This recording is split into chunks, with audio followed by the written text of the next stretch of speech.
BG podcast number 51. We're live. Conceders already. Lots of people in the chat. So good evening to everyone who's joined us. Shout out to everyone who's already getting involved in some of the discussion back and forth into the chat. I can see a lot of the regular faces are there.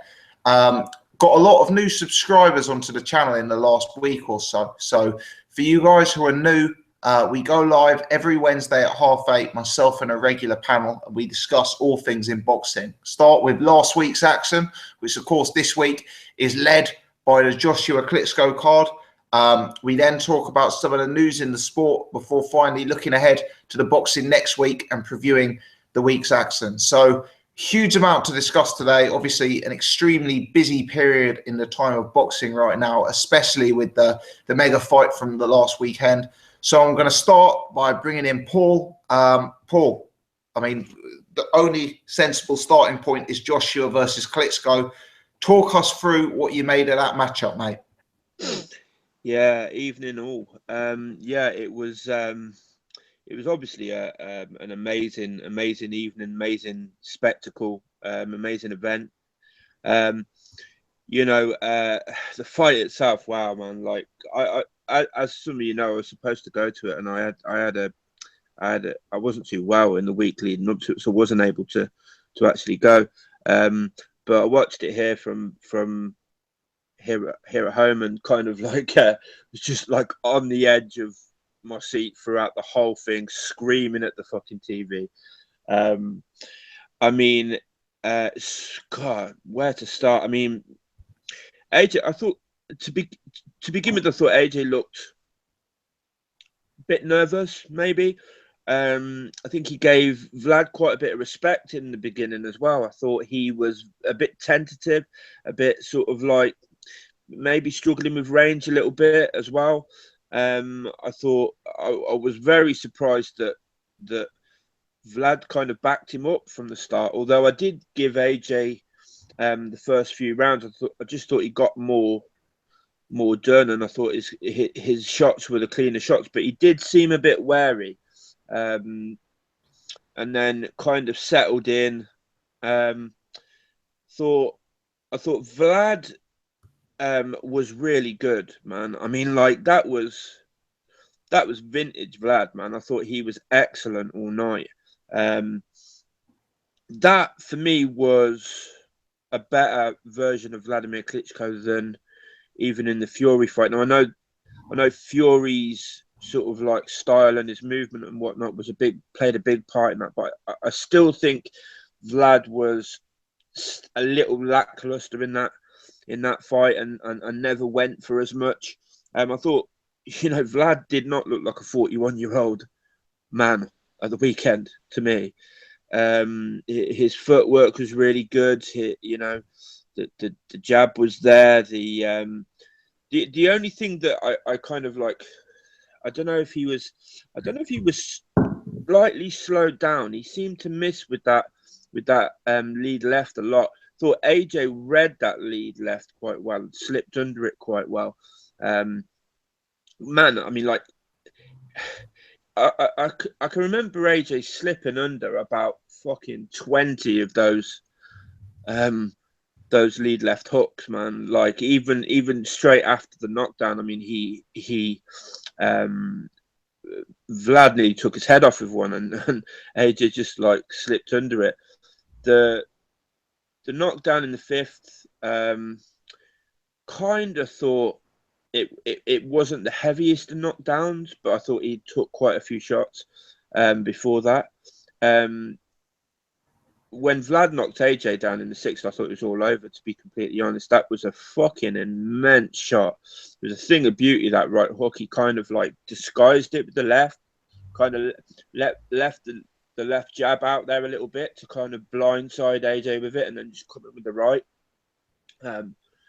Great shot. And I kind of I really kind of thought the hype train was grinding to a vicious halt there.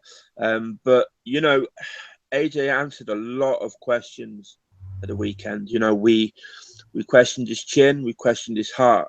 I don't know if you guys remember, I said, like a lot of the sparring rumors and that I mentioned that, since I've been watching heavyweight boxing, there's been a lot of that. There was rumors with Lewis, Tyson, all those guys had rumors, and I kind of like did say, you can't really take much notice of them. I mean, I think he has kind of proven he can take a shot now. I don't judge somebody's chin on whether they go down or not. I think anybody can get hit and go down. I think anybody can take a shot or get caught cold or whatever. I think it's about whether you're able to recover and come back or not. And he clearly showed that he had the ability to recover and come back from it. I do question his stamina, though. I think his conditioning still leaves a lot to be desired. I'd like to see him just ease up on the weights and increase the strength and conditioning over the next couple of fights, because you don't like to see a young guy gas that quickly, Why do you think he seemed to run out of stamina so quickly? Was it that he punched himself out trying to finish Vlad off, or was it that Vlad caught him with a punch in the fifth that hurt him? I think it was probably a little bit of both. I don't think he threw so many punches that... I mean, he didn't throw enough punches that you would just think, oh, yeah, well, he's thrown so many punches, he's going to be gassed. He threw a few punches, but it wasn't like he was just, swinging for the hills wildly. He wasn't like a Deontay Wilder type job where he was just like swinging for fucking 5 minutes. I don't know. I think it's the muscles. I think he is just too bulky, and it uses up more oxygen, doesn't it? Something to do with lactic acid and stuff. The way, and he just, I don't know. He just gasses. I mean, we've seen it before. We've seen it in the Dillian White fight. And certainly, again, like at the end of the fifth, he looked like he had no more left to give. I think it was only his youth and the fact that he has got heart, man. I think he has to. He deserves an immense amount of credit for getting off the floor and coming back to finish that fight. And what a finish in the 11th as well. I mean, absolutely great stuff, man. Where would you like to see? It sounds like. Well, actually, let's start with the rematch clause. Sounds like there's a rematch clause. Do you think Klitschko's going to come back for another bite of the cherry, Paul? I mean, it sounds like the pay-per-view figures have been an absolute smash success. So certainly the finance is going to be there and making it an attractive option. Do you think Klitschko will look back and maybe feel he should have stopped Joshua in the 6th and therefore take that rematch? You see, I don't like. I've heard a few people say since the weekend that like he didn't put his foot on the gas. He didn't try and stop him. I disagree. I've watched it about 3 or 4 times now, and I think he did try and stop him. He tried quite hard to stop him, but I think a combination of maybe Vlad's age, him worrying about what was coming back. Don't forget, just in the round before, he had been quite badly hurt by AJ and had quite clearly felt how much power AJ had. I think a combination of those two, and also Vlad's sort of naturally cautious nature as a fighter anyway. He's not the kind of guy that will just go all out at the sort of to the detriment of his defense and stuff. He is a kind of a defense first guy, but I think he did try and finish him. I think AJ was just able to evade a lot of those shots, slip under the left and clinch when he needed to as well. And but I think Vlad will look back at that, and I personally don't think Vlad is going to want to take the rematch. I think he's going to look back at that and say that there's no shame whatsoever in the way he performed.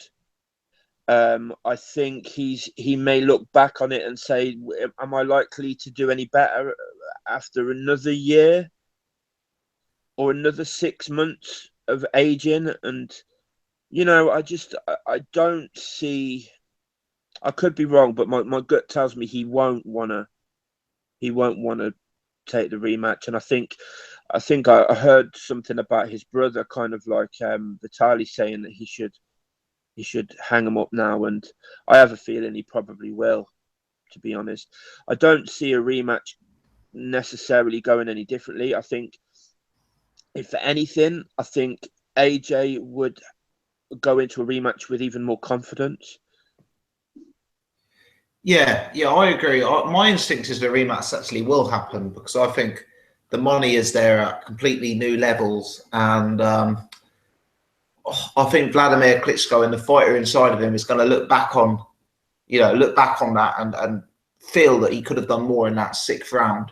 But it's interesting. I think, Paul, we have to ask about Tyson Fury. A lot of the post-fight analysis on this fight has centered around Tyson Fury, comparing his win and etc. I think a lot of that's not overly relevant, as I think the style that Fury brought to the equation against Vladimir Klitschko made it a completely different fight. But I mean, how would you see the Joshua who turned up last week against the Fury who turned up against Vladimir when they fought? Is that a fight that you think is exciting? Yeah, definitely.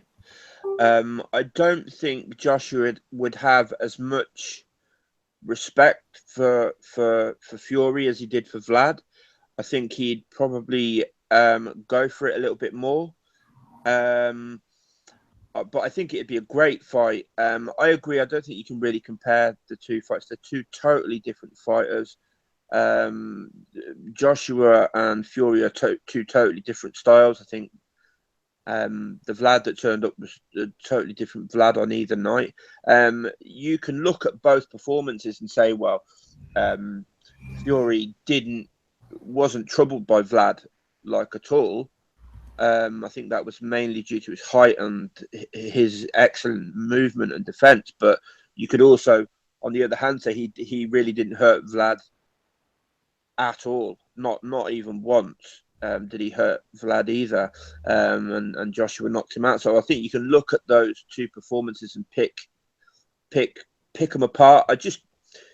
With regards to Fury, I just don't see this. I don't see this fight happening, to be completely honest, or at least not soon. Fury and Billy Joe Saunders were on a Facebook live stream a couple of days ago. They were I guess they were in Marbella or somewhere, or in Spain somewhere, and just asking about Fury. I know Fury's been on the pads and that lately, and he apparently lost 18 pounds. He still looks absolutely huge to me. They were talking about like not training at all. They're about to go on a yacht and this, that, and the other. And it's just kind of like, I see Fury, and have for quite some time seen Fury as quite a tortured type of person, quite a tortured soul. And I think with all the obstacles in his way, it might be a while before we see a fully fit Tyson Fury back, in a fight, in a competitive fight again. I hope I'm wrong, because he's great for the division, and I'm a fan of Tyson, as you know, but that's the way I see it, unfortunately. It's certainly going to be a long road back, I think. Definitely. All right, cheers, Paul. Thanks for that, mate.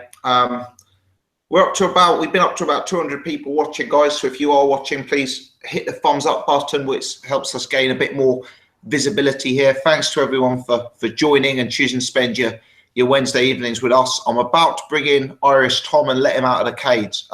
Tom, give us a microphone test, mate.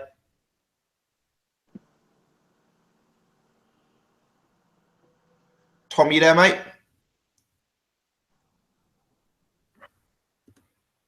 Okay, I think we're having a bit of sound issues with Irish Tom tonight, unfortunately. I think he's changed his microphone, which is probably why we're not hearing him. But hopefully he can get it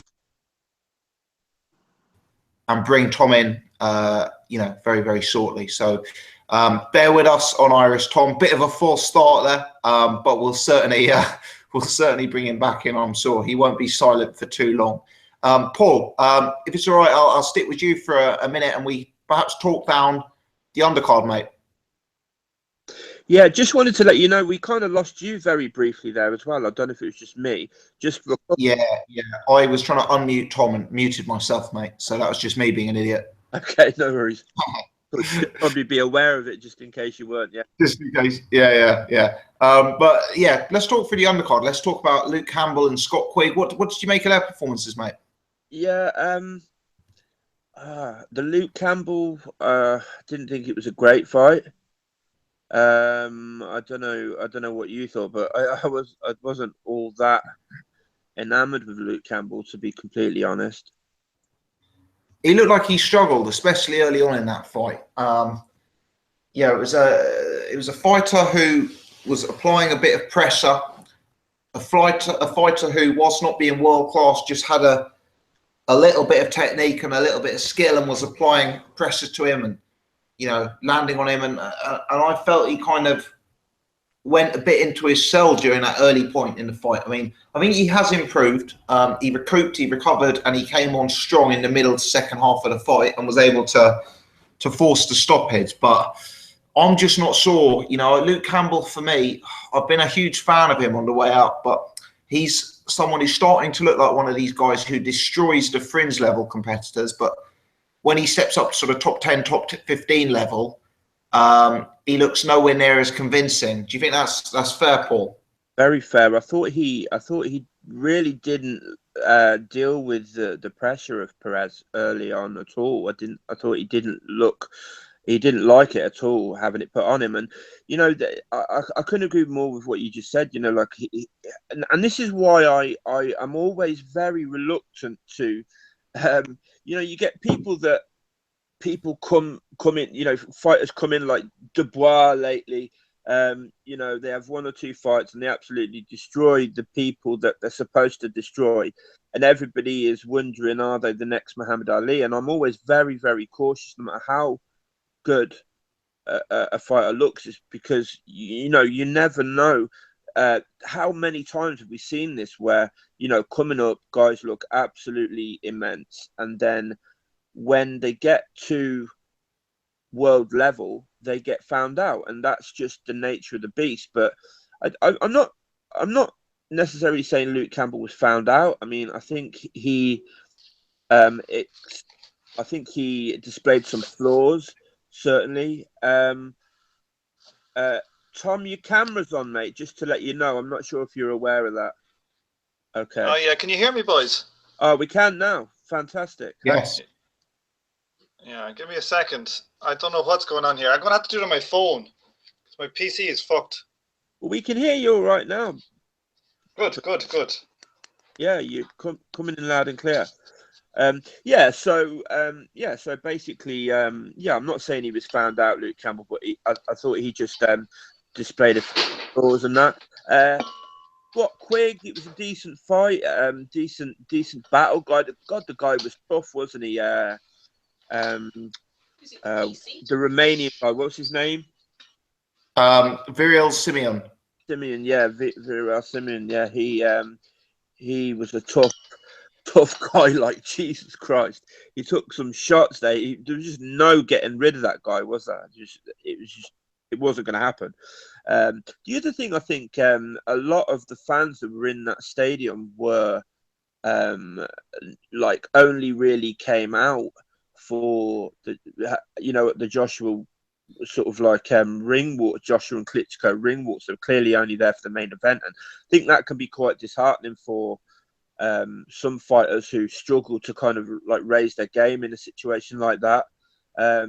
When they come out in a big stadium like that and it's like virtually empty, no one's paying much attention to them. I think some fighters kind of struggle, and so I mean that may explain some of the stuff with Luke Campbell, but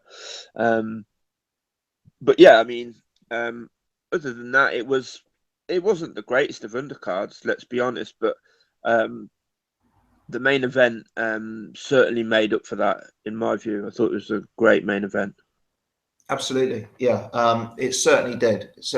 Okay, Let's give Iris Tom another go. Iris, I put you on mute there, mate. I don't know. Can you unmute yourself? Here I am. Brilliant stuff. Sounds like you're on your phone, are you, Iris? I am on the phone. Yeah, my PC is like nothing's working on it for some reason. So I just said, fuck it, I'll try the phone. Okay, well, you're coming through loud and clear. So, Tom, if we can kick off by talking through your breakdown of the fight, Joshua versus Klitschko, obviously. Yeah, well, I must say it was an absolutely brilliant fight. First really good heavyweight fight, probably. I mean, top level heavyweight fight since Klitschko and Lewis, Vitali. And yeah, just a brilliant fight. God, I was screaming at the television. You know, things change so much. Like, I used to hate Vlad as a fighter. Vlad was my least favorite fighter nearly in the world at one stage. And there I was, like, fucking screaming at the telly for Vlad. So, yeah, great fight. Sick I lost all my money. Desperate weekend betting. Worst weekend betting since Frost Groves 2. I've been so fucking... I get so emotionally involved in some of these fights that, like, say, Frost Groves 2, I actually couldn't watch that fight for 2 years after it. So I haven't watched the fight back. I'm still sick. I think I can't believe it. It's such a good fight, and I just can't bring myself to watch it back. So I'm going to have to take a few months off of watching it.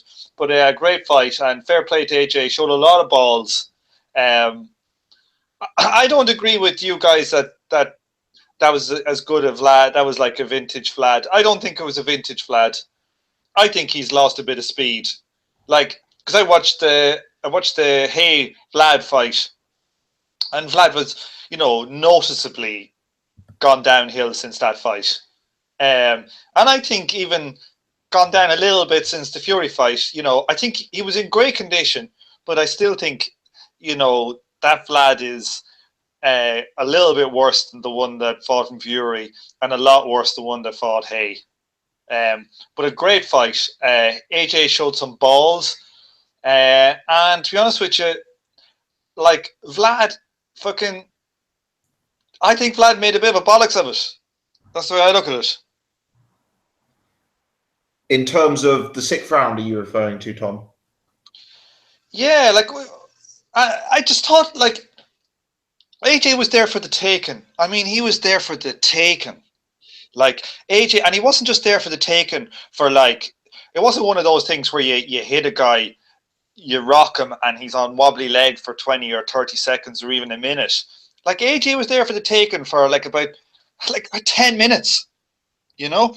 All the 6th round, all of the 7th round, and probably half of the 8th round and 9th round too. Like, if Vlad had have actually gone for it, I think if he had, and I've heard other people saying this, so it's not an original thing, but I thought it exactly during the fight, was that if Manny Stewart was there, he would have been saying, you got to go out there and knock him out. He would have been slapping him across the face. He would have been saying to him, this is your time. You know, now is your time to do it to this guy. I want you to set up, and I want you to put punches on him. Like, remember watching Oscar De La Hoya, and like, Oscar used to get people hurt, and Joe Kazagi a little bit too. But Oscar would hurt somebody or knock them down, and afterwards he would literally throw 60 punches in 20 seconds, and the guy wouldn't be able to respond, and it'd be called off. And they wouldn't necessarily be landing so hard. And I think Vlad should have done that, because I don't think AJ... I thought AJ was just... I could not believe, like, when I was watching that fight, when Vlad knocked him down in that 6th round, I was just saying to everybody who were watching it, they're all just going, oh, it's totally over now. Like, he just let him away. Yeah. Okay. As we've been talking, Tom, I'm not watching, but a lot of people in the chat are completely disagreeing, and I've got to say I'm kind of somewhere between the two. I do think that Joshua... I've got to be honest, I do think that Joshua was there for the taking the second half of the 5th and the entirety of the 6th. I do. I think a number of the top heavyweights in the world would have been able to have get him out of there during that period. And as you say, the 7th and 8th round, if Vlad had applied a bit more precision. Why do you think he didn't? Do you think it was because he himself was tired and gassed? Do you think it was because he felt the power of AJ? Do you think he felt he could cruise to a points victory? Why do you think we didn't see Vlad really unload the gun? I think a lot of it is just it's Vlad's nature is to be conservative. Like, he's not a finisher. Like, if you look at what happens normally when Vlad knocks people out, normally, apart from, say, the Pulev fight, a lot of the time, it's like he beats him up for a while and then he lands that big shot he landed on AJ and they go down and it's over. You know, that's typically what happens. And when he got up, like, he's not a guy he's not a finisher like AJ. AJ's a much better finisher. Let's get that straight. AJ's a much better finisher. And AJ probably has AJ is probably a better combination puncher, and he probably has a bigger variety of punches, AJ. You know, not to say that they're as good as the Vlad's ones, but he's a better finisher like that. And the other thing is, you know, I don't think he was gassed. Like, I don't know. I was watching, when I was watching that, like, I don't know. I'll give you my breakdown of how I was taught to fight. I haven't watched it since, but, like, I thought, like, the first 3 or 4 rounds we were watching it, most people had, like, Vlad ahead, and I was with a lot of casual fans, so most of them were AJ fans. It's just me shouting against AJ, but people had either Vlad 2-all or AJ or Vlad 3-1 up. But in that 4th round, Vlad landed a very stiff, hard right hand on AJ, and, like, all of us who were watching were kind of like going, "Oh fuck," you know. They were kind of thinking, you know, what's AJ going to do? Like, he's getting outboxed and he's just gotten thumped there. And when AJ came out at the start of that 5th round, and he, you know, AJ's biggest asset, this is his best ability, is his just ability to just kind of steamroll guys, just put together, like, just say fuck it and just steamroll in and put 15 really good combination shots together, and he can knock people out. But when he did that, like, and Vlad went down at the end of the 5th round, like, I was saying to the people, like, when we were watching it, I was saying, like, that could be a 10-9 round. Because if you ask me, Joshua was fucked at the end of the 5th round. And apparently that happened in one of the judges had it a 10-9 round and not a 10-8 round. Okay. Which I did not know, which is startling. But, like, from then on, you know, I think it's a great performance from AJ. And I've been really struggling with it because at the time I was really kind of saying, you know, Fury would school him. You know, obviously I'm a Tyson Fury fan, but I just think if Fury was back towards 90% of what he was, he'd school him. But maybe he wouldn't. Maybe he would. Maybe he wouldn't. But I don't know how much credit to give Joshua. I know that sounds extremely harsh, but I just think he's so flawed. I think Joshua answered some questions.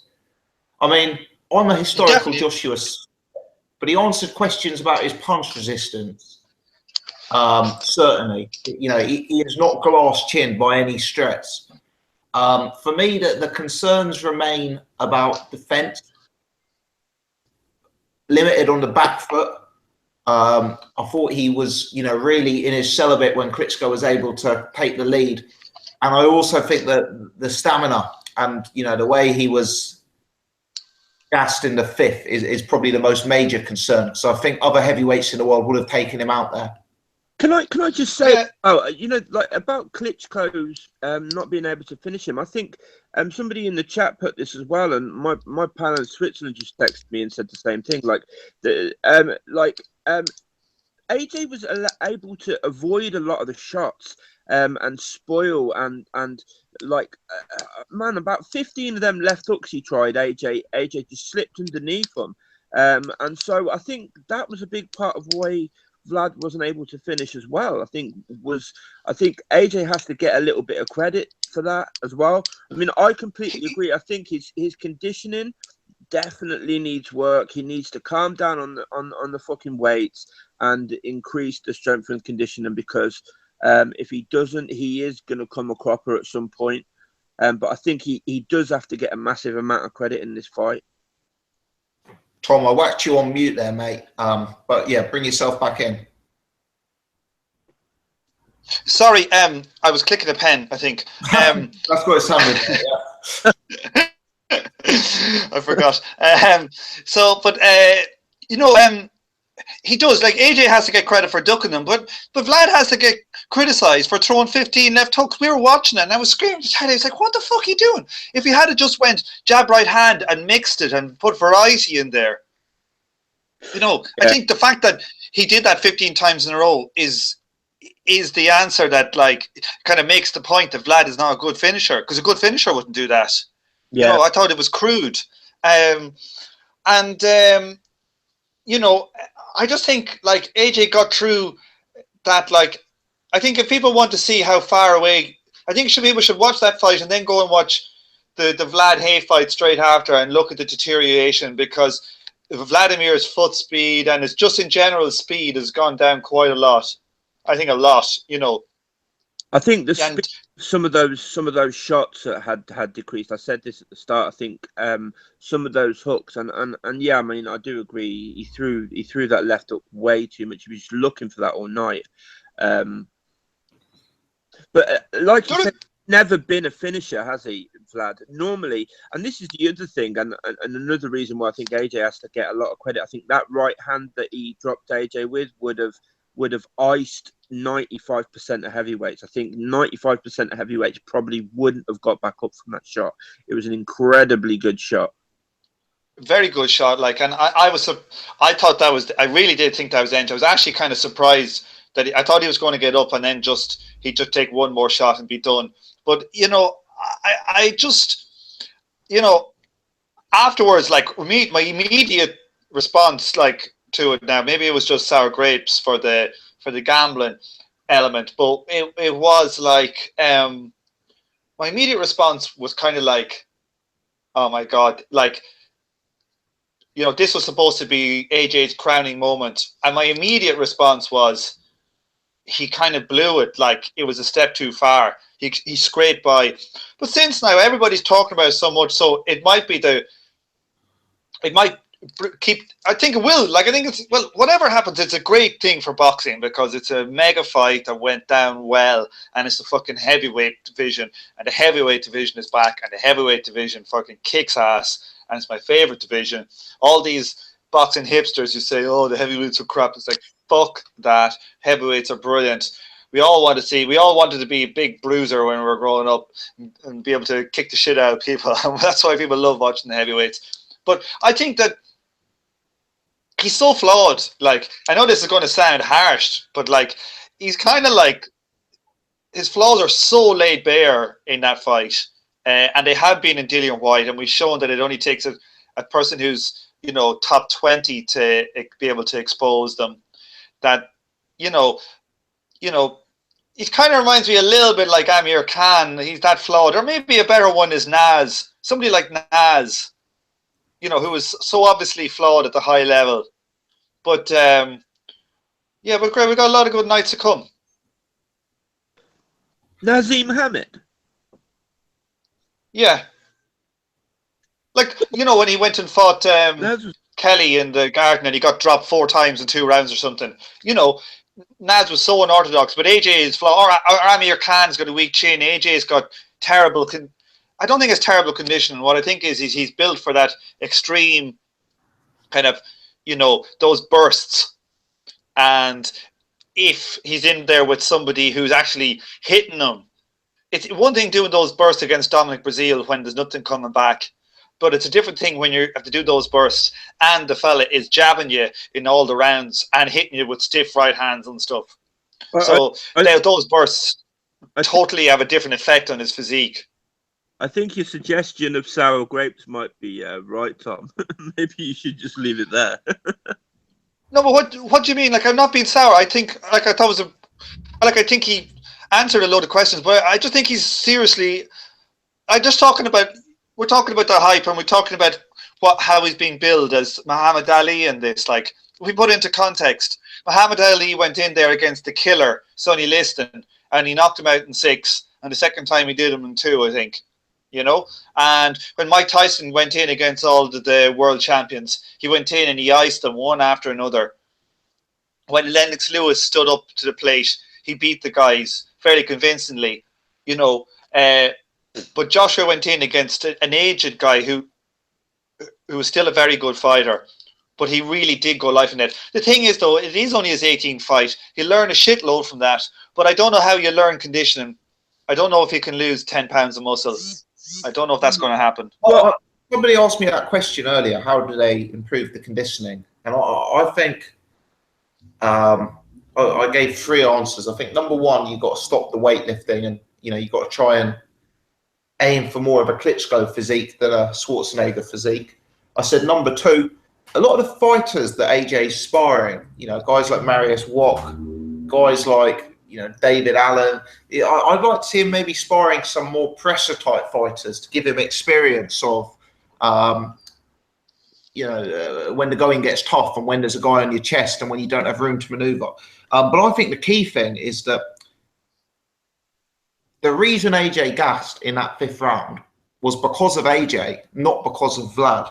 If I look back at this fight, I see the first 4 rounds as close, competitive, much of a muchness, and I see the 5th round as an AJ devastation for the first half, where he really took control and dominated. But what happened from the second half of round 5 through to round 8 was the mistake of Anthony Joshua, from my perspective. It wasn't that Vladimir Klitschko had necessarily changed his game, which destroyed AJ. It's that Joshua allowed himself to punch himself out. And I think a lot of the reason on how he can improve is that he's got to learn that next time he gets an opponent of Vladimir's caliber under pressure like that, he can't completely unload the gun on them. Yeah, no, I think you're dead right. But also, I think the thing is, though, with fighters is, like, you got to take AJ as a total fighter. Like, there's no point in trying to turn AJ. I don't think, I'm not sure, maybe he will have the ability to turn into Lennox Lewis, but I don't see it. He's not that kind of classical jab 1-2. Like, Lennox had great inside game. Lennox had uppercuts and hooks. Lennox, I suppose AJ has a lot of the punches, but he's not as good a boxer as Lennox. But, it's early yet.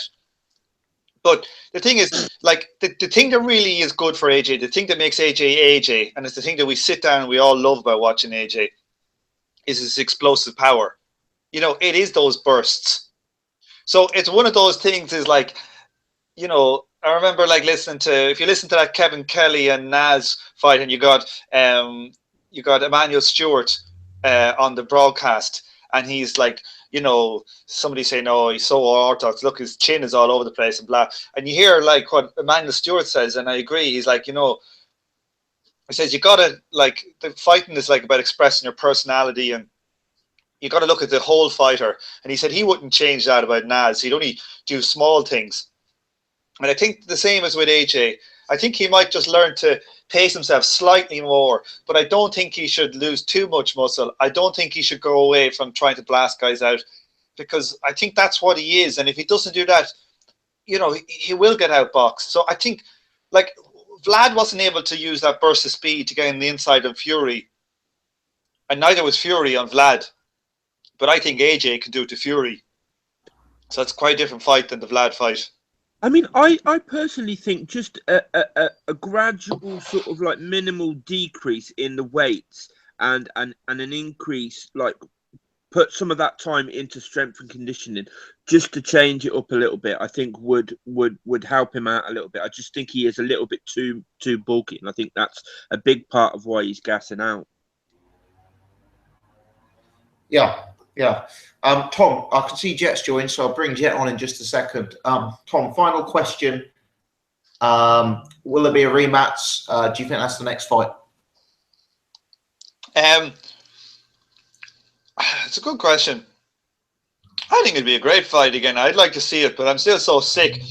But people are saying that I'm not giving AJ any credit in the chat. I think I give him a lot of credit, but I'm just trying to put his victory into context. I just want to say that. Yeah. I think from my perspective, it's probably the making of AJ. I guess it's a fight that's taken his profile to whole new levels, and I do think it's the strongest piece of form in the current heavyweight division. I think possibly my major question relating to AJ was his punch resistance, and he answered that question for me in this fight, which I give him credit for. There are flaws there. The defense is leaky. The back foot game isn't there, and the stamina is a concern. But it was very early on in his career. As we've already said, it was his 18th or 19th fight, and I'm sure he'll come on for that experience, and I guess we'll enjoy the journey on the way. Jet, good evening, mate. Give us a sound check. Hello, can you hear me? I can. Yeah, I can. How you doing, mate? Yeah, not so bad. How is everyone today? Yeah, not good, mate. Good. It's a tiny bit noisy in the background. Are you in like a busy room or something?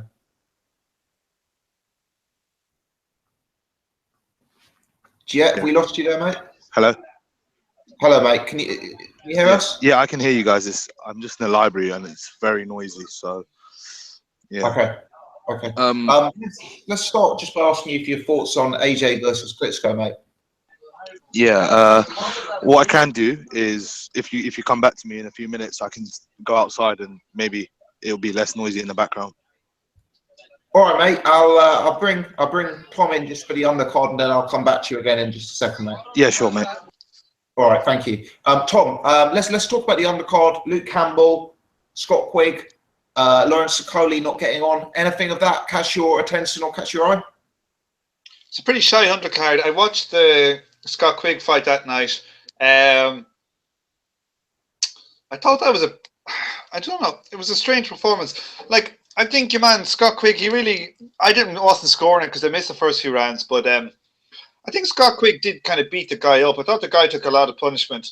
I even thought it could have been stopped at one stage by this corner or something.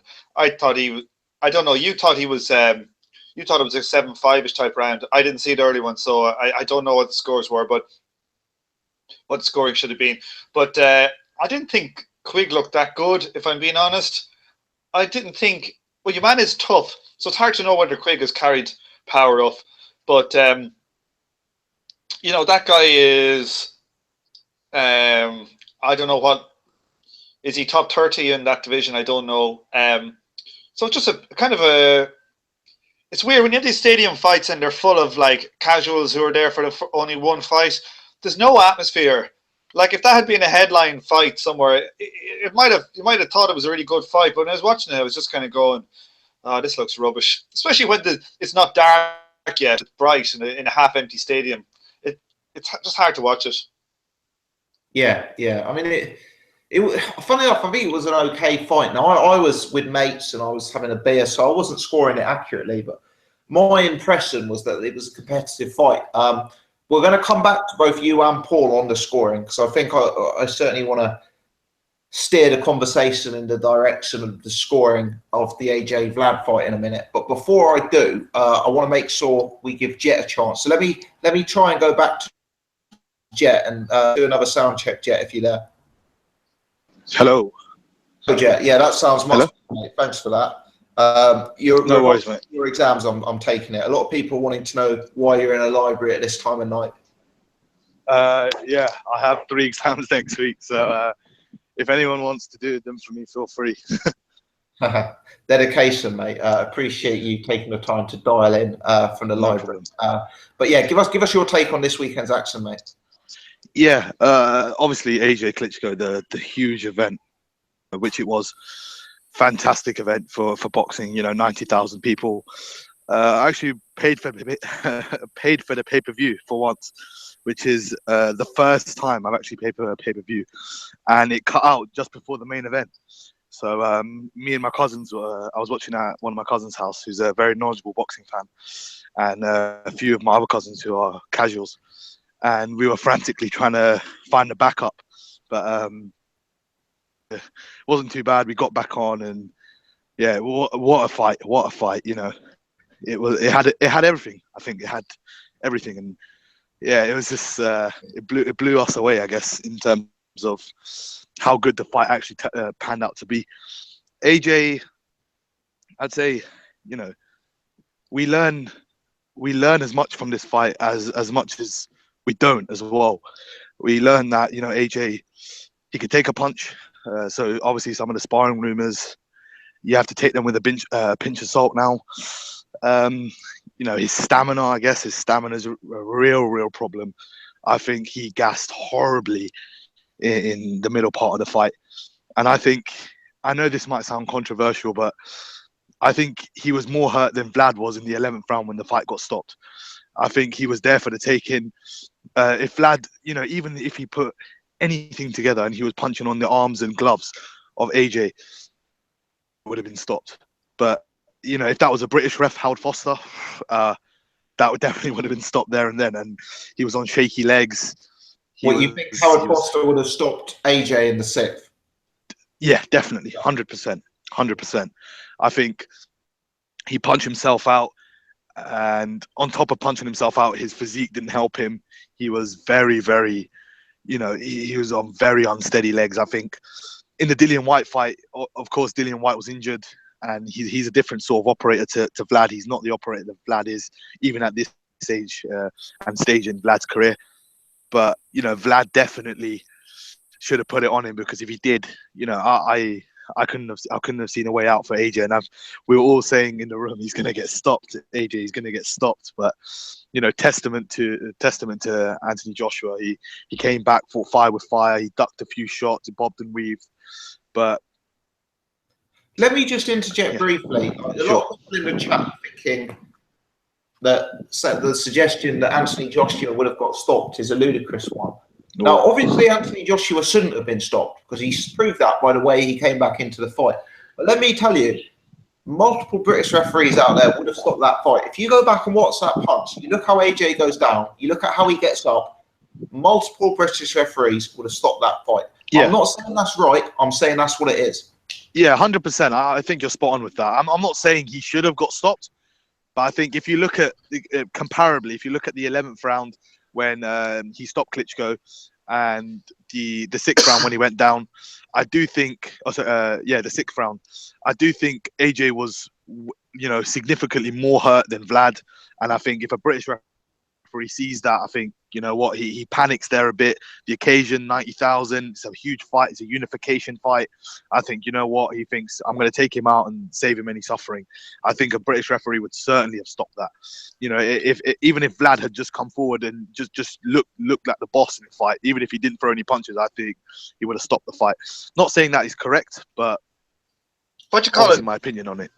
But I disagree with the comparison there, because the thing is, AJ was at least, I mean, not at the end of the 5th, but at least after the knockdown, was at least throwing back. When Vlad was stopped, he wasn't throwing anything back whatsoever. That first, when he was dropped, do you know what? I understand where you're coming from, but for me personally, I still think he was trying to move out of the way. He had his senses somewhat. Obviously, he was heavily buzzed, Vlad. But I do think AJ, he was throwing shots back, as you said, but they had absolutely no weight towards them. He was walking back in a straight line, zero head movement.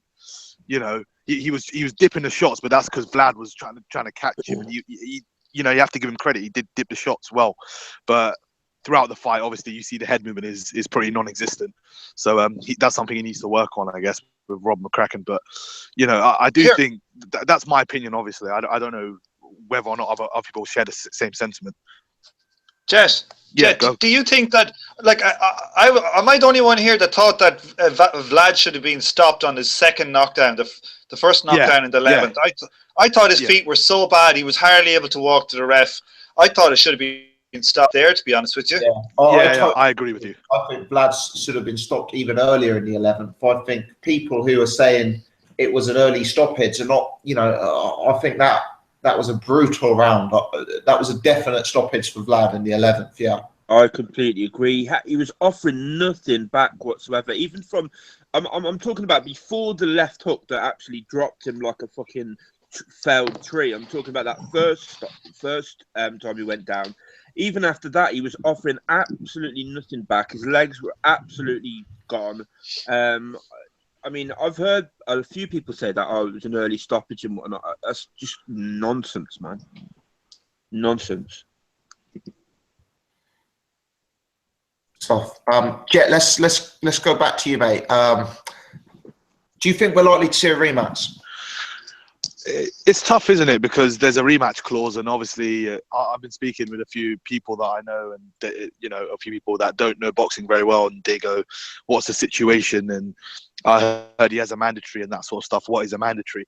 So I've obviously explained to them, and obviously Pulev is the IBF mandatory. He fought Kevin Johnson in a terrible fight.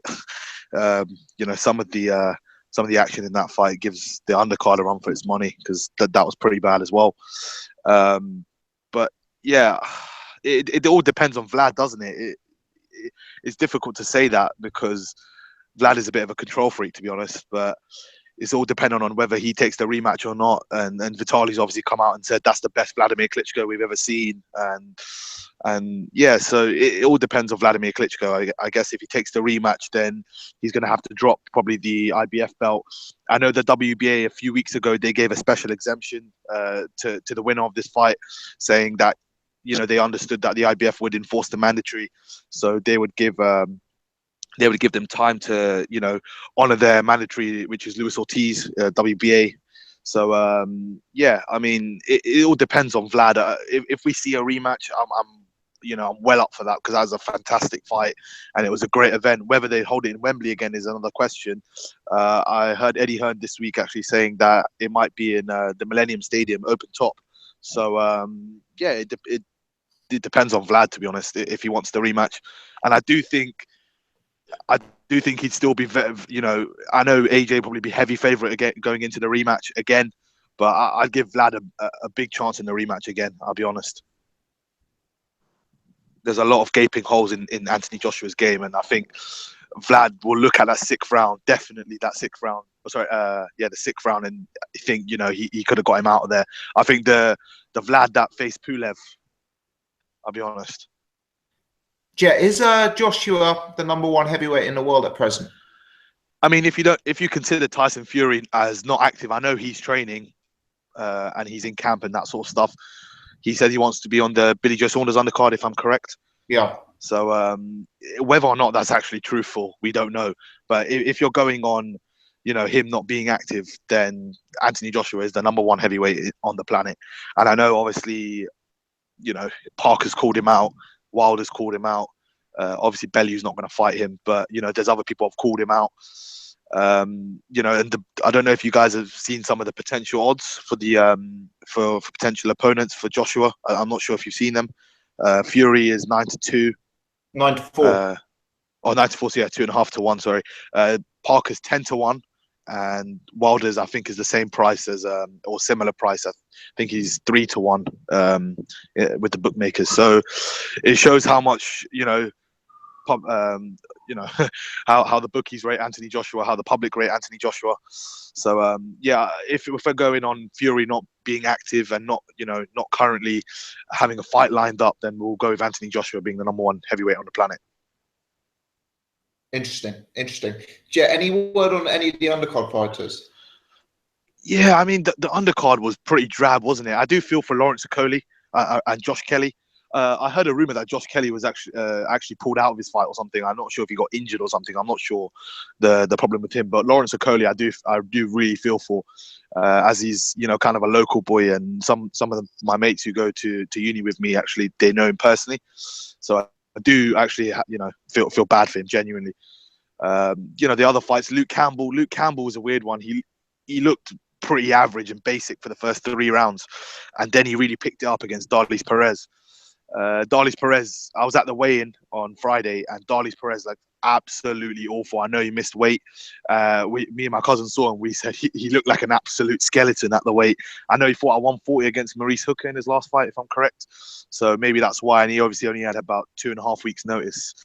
But lads, Campbell, yeah, Irish, gone. Sorry, Jet. Like, what's the story with Eddie Hearn giving fellas eliminators for titles only 3 and 4 weeks notice to make weight? That's a total fucking rip off, isn't it? Yeah, do you know what? I would agree with that to an extent, but I'd also have some blame on the WBA. It should not be mandating Darlis Perez to be fighting an eliminator. 2.5 weeks out from the fight. lost twice to Anthony Crolla, and he fought up at super lightweight or light welterweight in his last fight. It's pretty embarrassing from the WBA, to be honest. But and they did the same trick. But the Simeon missed weight as well. They did the same trick on both of them. They had fucking versus TBA for like until 3 or 4 weeks ago before the fight. Did Simeon miss weight?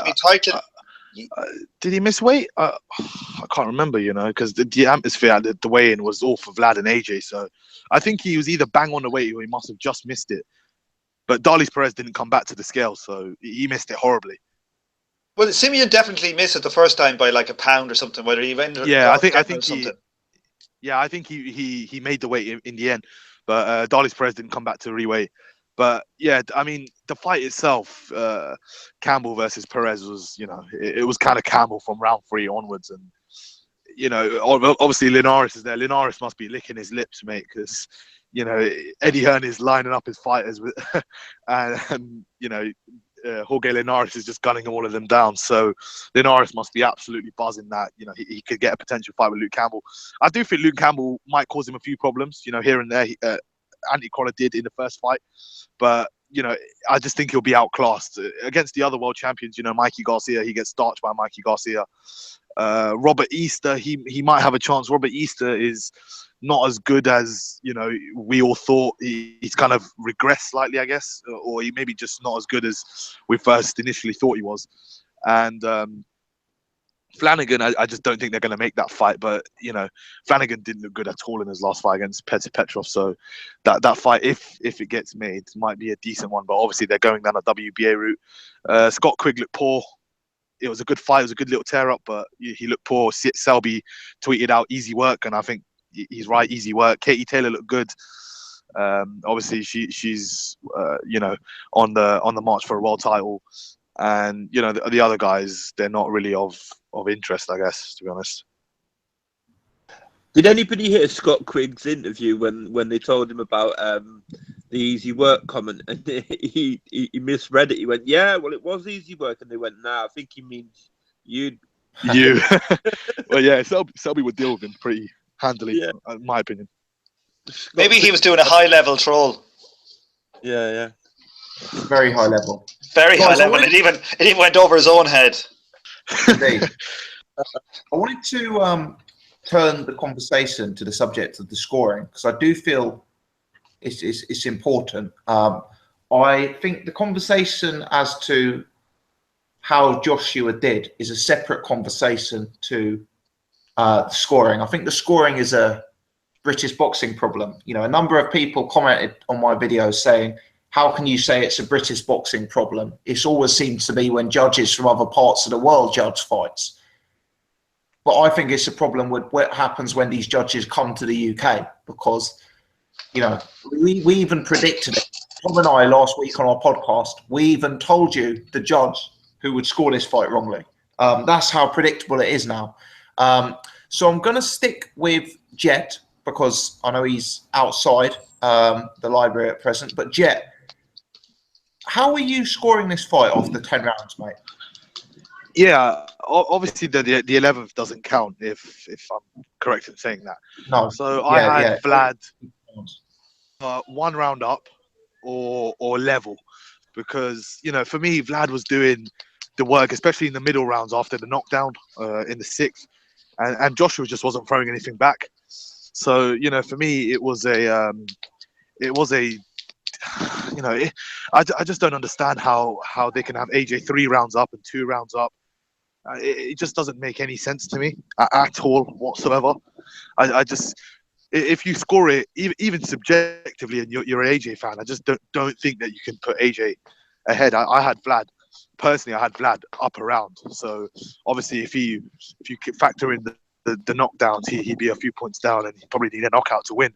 But for one of the, was it 1 level and 2 for AJ, or was it 1 for Vlad? And I couldn't remember. No, 2 had AJ up, 1 had AJ by 2, 1 had AJ by 3. Yeah, by 3. Yeah, and the other card was a draw, or was it for Vlad? For Vlad. Yeah, I don't understand. That one was a very close one. I think it was only 1 point, but I think that was a realistic scorecard. I don't think it was I think the third judge had Vlad up by 2. Okay, yeah. So yeah, I wouldn't say two. personally had Vlad up by 2. Fair enough. I mean, that's all. Yeah. It's all objective, isn't it? Or subjective, even. Yeah. So, I mean, if you had him up by 2, that's fine. I had him up by 1. I wouldn't be annoyed with a draw if it was level, but to have AJ winning, Eddie Hearn slipped away from the weigh-in on Friday, and he might have been paying the judges off then. Let's put it that way. Let's put it that way. I saw him disappear for a quick minute, and he might have been, given the proverbial envelopes, as Irish likes to put it. So you never know. I mean, but it's a sad state in British boxing. It's a cancer. It is a legitimate cancer in British boxing that needs to be fixed. It's embarrassing. Honestly, that's me just being honest about it and trying to be upfront about it, because it's killing the sport. It's it's a real problem, and top fighters aren't going to want to come over if they keep seeing the scoring like this. And as you said, I think you mentioned Dwyer saying knockouts cause amnesia, which it probably does in this case. But if it does go to the scorecards next time, what will happen? It won't. It's not a pretty sight for British boxing. People complain about Germany and the US. Britain's just getting worse. The scorecards are just getting worse and worse. Yeah, I've had a number of messages from people. One of the common ones, and I can see it's been in the chat again, is what's the fight again? I've watched the fight again. The scoring is still as bad the second time round. A lot of people are saying, why do you keep talking about the scoring? It doesn't matter because the fight ended in knockout. And you're correct. For the purposes of this fight, how the fight was scored didn't matter in terms of the result. The problem was that after 10 rounds, it looked like we were headed to points potentially. And, that could have been the huge story of the fight if it had gone to points. Now, for me, I had Vlad 2 rounds up. Having rewatched the fight back, I could construct an argument to have it anywhere from a draw to Vlad 2 rounds up. I don't agree with scoring it a draw, but I don't think I'm going to say you're wrong to have scored it a draw. But for me to have AJ up, I cannot see how you have AJ up. I cannot see how you have AJ up. And I think the fact that one of the judges had him up by 3 rounds is just so questionable.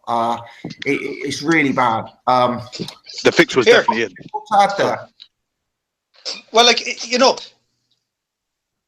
Tom, just one second, mate. Sorry. Just one. Yeah, was there something else you wanted to get in on that one, mate? Or, no, I just said the fix was definitely in. Yeah, let's bring Tom in. Tom, over to you, mate. And if we're being if we're trying to look at, say, well, personally, I watched the fight with myself and 5 casual boxing fans, and I was the only one shouting for Vlad, and everybody had Vlad up, okay, and I had Vlad up by 2 at the time, but I think there's a reasonable argument to make. If you want to say AJ was up for 3, there's a reasonable argument to make that Vlad was up by 5. I think it's a reasonable scorecard would have Vlad 3-1 up after 4. You could even which one of the judges did give the 5th round a 10-9, and then give AJ the 9th or the 10th. Yeah, so there's 3 rounds from the 10 that AJ won, and you could make a case that Vlad won 7, so he'd be 4 rounds up, and if it was a 10-9 instead of the other way, so you could make a case for Vlad being 5 points up versus AJ being 3 up. And I think if you're going to score that fight for AJ being 3 up, I don't know how anybody scores it like that. It's actually, scoring Vlad up 5 is a less of a bullshit score. So I had it 2-2 after 4 at the time. So on my scorecard, where I had Vlad up by 2, I scored the 5th a 10-8 to Joshua. But in hindsight, I think you're probably right, Tom, that should be a 10-9 round or a 9-8 round. So in hindsight, I actually believe my initial scorecard was actually generous to Joshua. For me, the 6th is unquestionably a 10-8 round to Vlad. And the 7th, 8th are definite Vlad rounds. I personally gave the 9th to Vlad as well, and I gave AJ the 10th. but you know, or maybe I gave Vlad the 10th. I'd need to look at it again. But yeah, I mean, I just think 3 rounds to Joshua is pretty horrible, isn't it?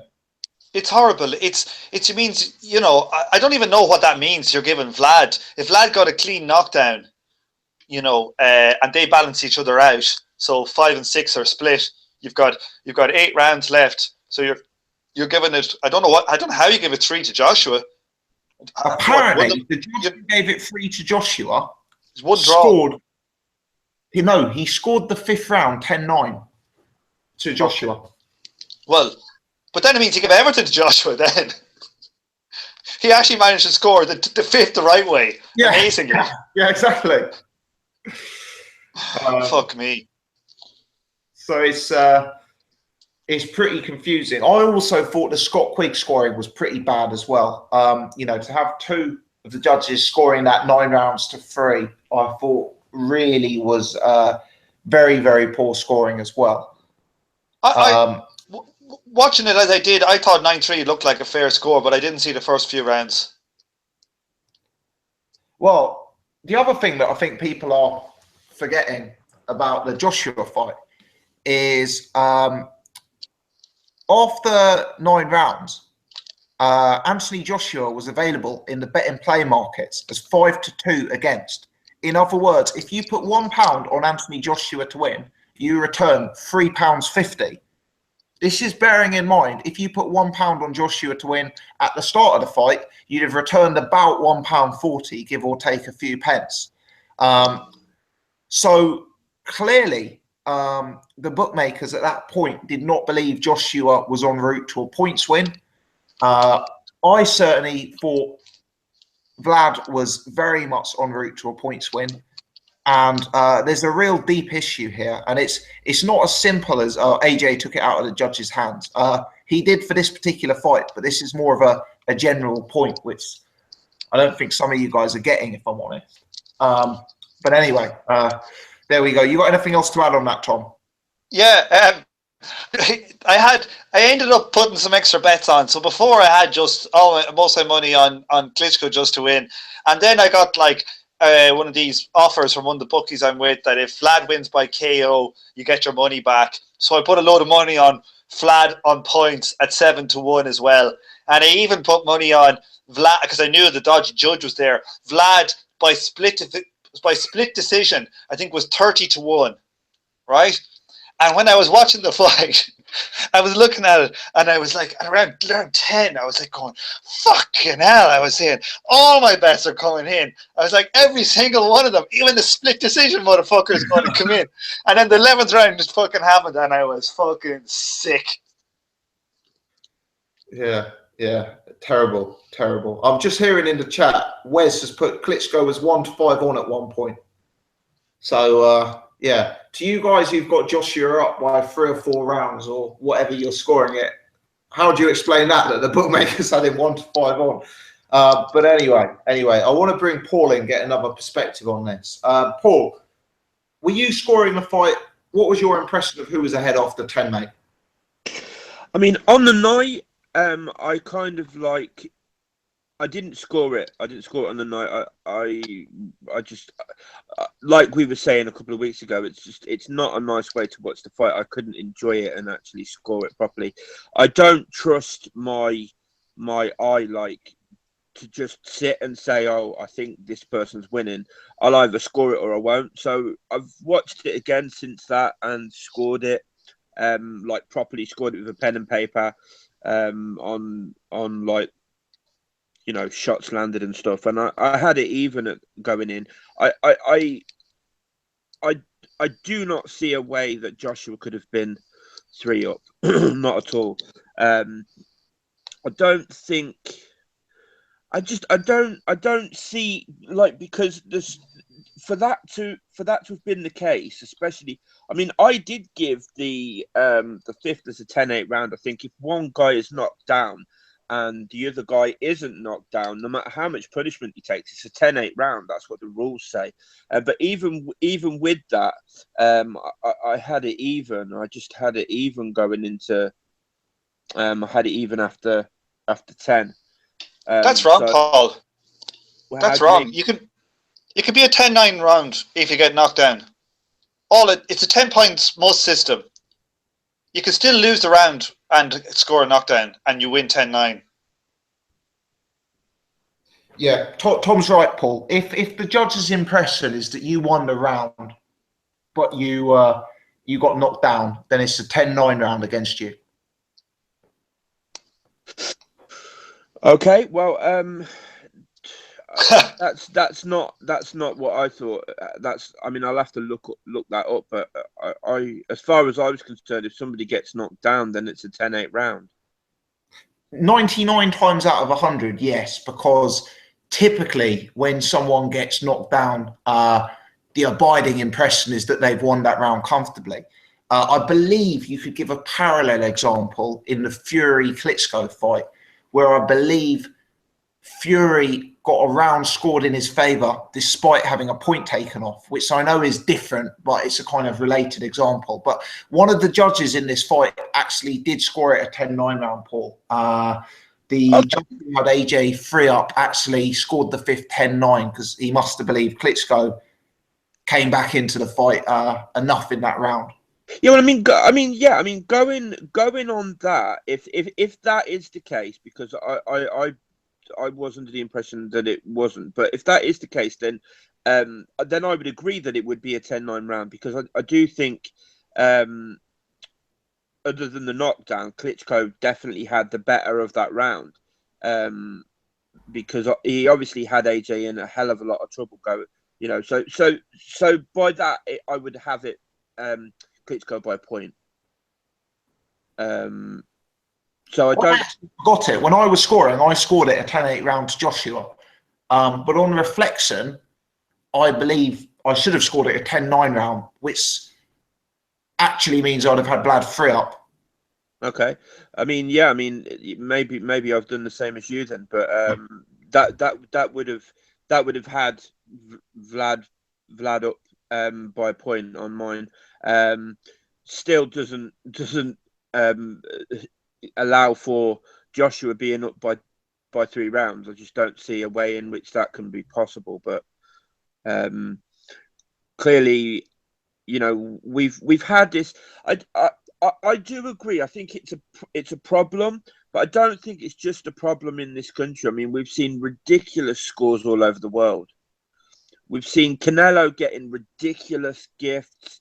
I know we're going to go on to this fight coming up at the weekend later, but like some of the stuff that goes on around Canelo is far more ludicrous and far more suspect than anything that goes on in this country. I think. I think you're having a laugh, Paul. Paul, I think it's getting worse though in Britain. I think it's worse. Yeah, it's a mile worse in England than it is in America. The thing is, it was never this bad. It's just got in sort of the last 18 months, I'd say, or maybe even the last 2 years. Yeah, but the thing is, right, we've had a few bad ones here lately, but then you'll get periods where you'll have a few bad ones in other places and not so many here. I think it swings and roundabouts. I think it's a problem with judging generally. In that, I think judges are too swayed too much by crowds. I think there's obviously some corruption going on as well. Paul, how come it's only the headline fights that are really weird? It's the real money generators. You can tell which fights. We can tell beforehand which fights are going to be bad judging in. It's easy to tell. And the thing is, as well, is people need to go back and look at Chris Eubank Senior's record. The last time. Sorry. Hello. What the fuck? Mate. Hello. I dropped off there, but that didn't stop anything, did it? No. Okay, sorry. No, I thought I did. Apart from the fact but there came 2 of you in the room, that was all. Yeah. Can you hear me? We can. Oh, sorry, yeah, because my phone is, I don't know what's fucking going on. But what do you call it? Like, Chris Eubank Sr. had loads of dodgy results too. Matchroom have a long history of it, more so than others. It's like in Germany, Sauerland cards are really bad. But like, if you look at America in the last few years, the real clanging decisions was probably the one Darley's Perez against Yaman on the Kovalev Ward undercard. But apart from that one and a few odd Canelo ones, they're they're far.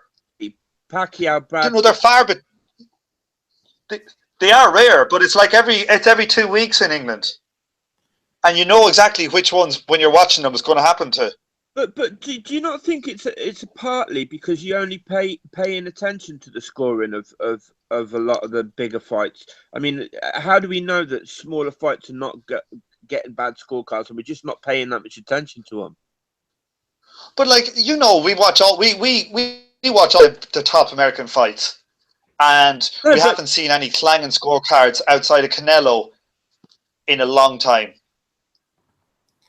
The thing is, though, is I'm not a conspiracy theorist, but at the minute, I mean, even if we look at fights just in 2017, I mean, the Ray Vargas, Gavin McDonald scoring was one of the most ludicrous I've ever seen.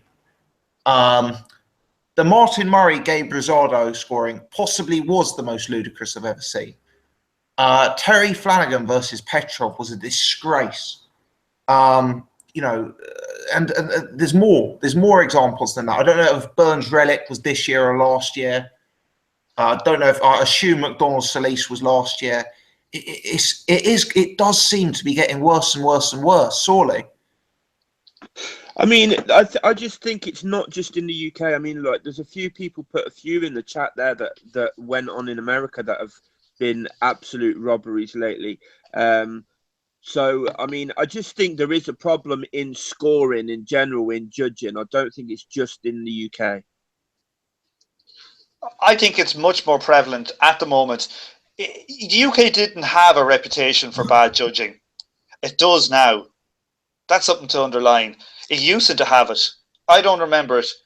I don't ever remember it ever being as bad as it is now. Here, lads, what do you call it? We've got a fair shake going abroad. I mean, Fury beat Klitschko in Germany. Brook beat Porter in the US. Barker beat Gill in Australia. You know, all three of those cards, when they went to the scorecards, I was worried that our fighter would be robbed. And to be fair, Barker versus BG. Barker versus Gill was in Atlantic City in America. In Atlantic City. Yeah, and also any of the Gale fights as well. They were all scored well. Yes, yeah, true. Gavin McDonald, the B-side. You know. And funny enough, I think it's relevant for the Tyson Fury fight because let's say Joshua fights Wilder or Joshua fights Parker. I'm convinced those fights end in knockouts. But let's say Joshua fights Tyson Fury in a fight where Tyson Fury spends the entire 12 rounds on the back foot, fighting a similar fight to how he did against Vladimir Klitschko. At that point, I think the scoring is exceptionally relevant. Absolutely. He'll get robbed. You can see it now. Has anyone got anything else they want to throw in on that before we move it on? No. I have one thing. No. I've got one thing to say is that, like, I know Jet puts a lot of effort into getting these bots on the internet voting up videos and commenting and spamming and all that. Here we go. But I had 25,000 people hired at the weekend, and I got them to boo Eddie Hearn when he came on the big screen. So Jet, you've got nothing on me. Where does this come from, Irish? Please tell me. Where does this come from? Well, all I know is that Julian Assange has been telling me a lot of stuff, Jet. I once saw a video on Jet's channel, and the video had 100 views, but 50,000 thumbs up. And that's where it all started for me. Screenshot it, gossip, and send it to me. I wish I was getting 50,000 thumbs up. I certainly would be, well better off. I wouldn't have however many subscribers I have. So I'm teasing. Guys who's watching live, Jet's got a channel, Boxing Discussions. Give it a look, definitely. Right, let's move it on and let's talk some of the news in boxing. Jet, we'll stick with you. Let's start off with Tyson. No, actually, you're our lower weight classes correspondent. Let's start off by talking about Ryan Burnett versus Lee Haskins. What do you make of that one, mate? Yeah, I mean, it's a good fight. It's actually a pretty decent fight. They're both at sort of different stages in their career. Yeah. Burnett is obviously, very young, and he's coming up with Adam Booth, distinguished amateur. He hasn't really set the pro game alight for me. He struggled a bit. I know he faced Ryan Farag, I think, was it last time in Liverpool. He beat him comfortably enough, but for me, Farag got stopped by Kareem Guerfi, who's a European sort of level fighter, and he fair few problems with Farag. Haskins, he struggled with Stuart Hall in the second half of the fight in their rematch. For me, Haskins is a fighter who's very solid in the first 6 rounds of a fight. I think he's similar to Billy Joe Saunders, I'll be honest. Very skillful, very slick, but in the second half of the fight, he gasses horribly, and I think Billy Joe Saunders does the same. And he did kind of labour to a decision win against Stuart Hall. It depends, I guess, what Haskins turns up. Haskins is getting on in age a bit. He obviously holds a version of the world title, the IBF bantamweight title. Burnett, if he comes and he gets, he tries to box, I think he's going to lose the first, 5-6 rounds, depending on how he does in the first few rounds. Haskins, if he gasses, I think Burnett. I don't think Burnett is a big puncher by any stretch of the imagination. I do think he can cause him trouble later down the stretch. I'll be honest. It's a close fight. It's a 50-50 for me. Simply because Haskins, his stamina problems later on in the fight and his age. But if I did have to pick someone, it'd probably be Haskins just on experience. But it's a very good fight, and one I'm looking forward to actually, because it opens up other potential fights in the division. Obviously, Zolani Teti's been upgraded to the full WBO champion because Tapale's got stripped of his belt. Jamie McDonald's there. I don't know what's kind of going on with him. He's flown under the radar since the Solis fight. Zanat, he beat Raushi Warren, if I'm correct. He holds the WBA Super, and he kind of fights in the Asian region of the world. So that's a potential fight if that can get made and someone can bring him over. But it's a good fight. I'd pick Haskins but it's a close fight depending on what people like. But Burnett, he hasn't really set the world alight, let's put it that way. Interesting stuff. Paul, have you got anything to add on Haskins, Burnett? And if not, perhaps you could talk us through your thoughts on the return of Tyson Fury. Apparently losing 18 pounds already in camp and looking pretty decent on the pads, I thought. I've never been a huge fan of Haskins. Burnett, I agree with Jet. He hasn't looked like the world beater that we thought he might be when Adam Booth sort of took over as his trainer. I think it's probably a close fight. I think maybe Burnett's youth and kind of speed might win it for him. I'll pick Burnett, but it's not a confident pick by any stretch of the imagination. Tyson Fury, I mean, I've kind of said this for a while, and I'm loath to spend too much time just sort of like repeating myself, but I don't think I don't read too much into the sort of I've lost 18 pounds thing. Even if he has lost 18 pounds, from what I've seen of him lately in videos and stuff, he would need to lose maybe 8 times that before he would be in any kind of shape to fight. And then he's also got to get past hearings, and like I just think it's encouraging news, but I think it's kind of like it's news that just maybe gives a possible indicator of things to come, like way down the line. I don't think we're going to see Tyson Fury back in the ring, and I certainly don't think we're going to see him back in the ring this year. I certainly don't think we're going to see him back in the ring on Billy Joe's undercard, which I think is a kind of like very, very ambitious sort of like wish. Sadly, that's how I view it. Did you see the footage of him on the pads? Yeah.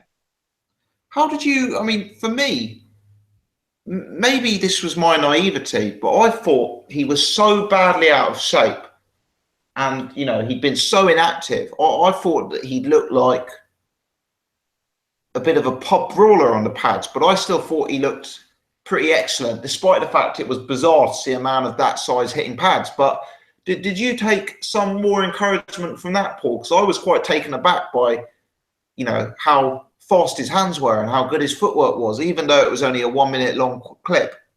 Not really, mate. I mean, a boxer is still a boxer. I mean, he's still Tyson Fury at the end of the day. He's still a professional boxer, and I think he had slowed down noticeably from you know, a couple of years ago.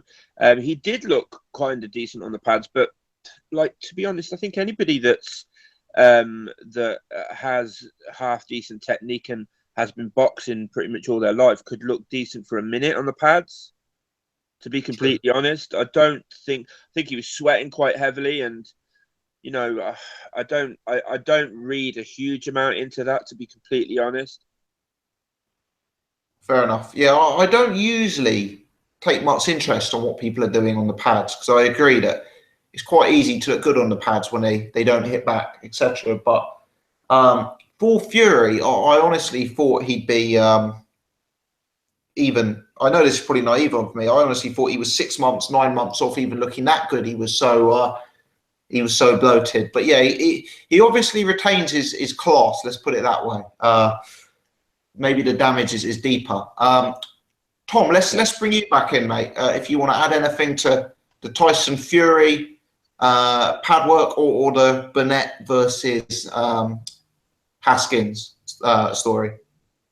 Well, I must say, I think Jet must be losing his mind. He must be sleeping too much if he thinks Haskins versus Burnett's going to be a very good fight. Oh my God, that will be the biggest snooze fest of all time. I don't know, is Eddie Hearn trying to ruin Ryan Burnett's career, putting his first headline show on with Lee Haskins, the most negative style out there? I don't know. I think that'll be just a dog shit fight. You get Haskins is 15-8, which is a good price. But you know, that's not going to be a good fight. I mean, I don't know who's interested in watching that fight. I certainly haven't. Ever the optimist, Irish. Ever the optimist. You're better off being a skeptic. Not a skeptic. Yeah, a skeptic. A skeptic. Ah, fuck it. I'm too tired for these words. Next. Tyson Fury's return, Tom. Is that something you've got any thoughts on? Did you see him on the pads? I saw him on the pads, yeah, but sure, anybody can look good for a round in the pads. And look, you know, he could lose 4 stone in the next 3 months. He could come get his weight down to 23 stone, fight a plumber, get his weight down by another 3 or 4 stone, fight another few plumbers. I don't think if he wants to fight AJ, that fight shouldn't happen until September next year, because he has to shift about 9 stone weight, 8.5 stone weight, and he's got to get fit. Like, you could take these elite athletes, like you know, like you just ran a marathon, Tom. You know, like, let's say if you wanted to actually get to the stage where you'd be running your peak marathon time, you actually might need to train for 5 years. You know what I mean? To get to that peak level of fitness. And what Tyson Fury has done over the last year and a half of pissing himself up and eating kebabs and wild boar and every type of shite he's eaten. Lots of wild boar down by all accounts. Yeah, lots of wild boar. And, you know, his level of fitness has gone right back down to square one. And he's got to build that up. You're talking about at the elite level. You're talking about someone like Anthony Joshua, who's been training his ass off now for probably a good 6-7 years, 8 years, nearly full time doing it.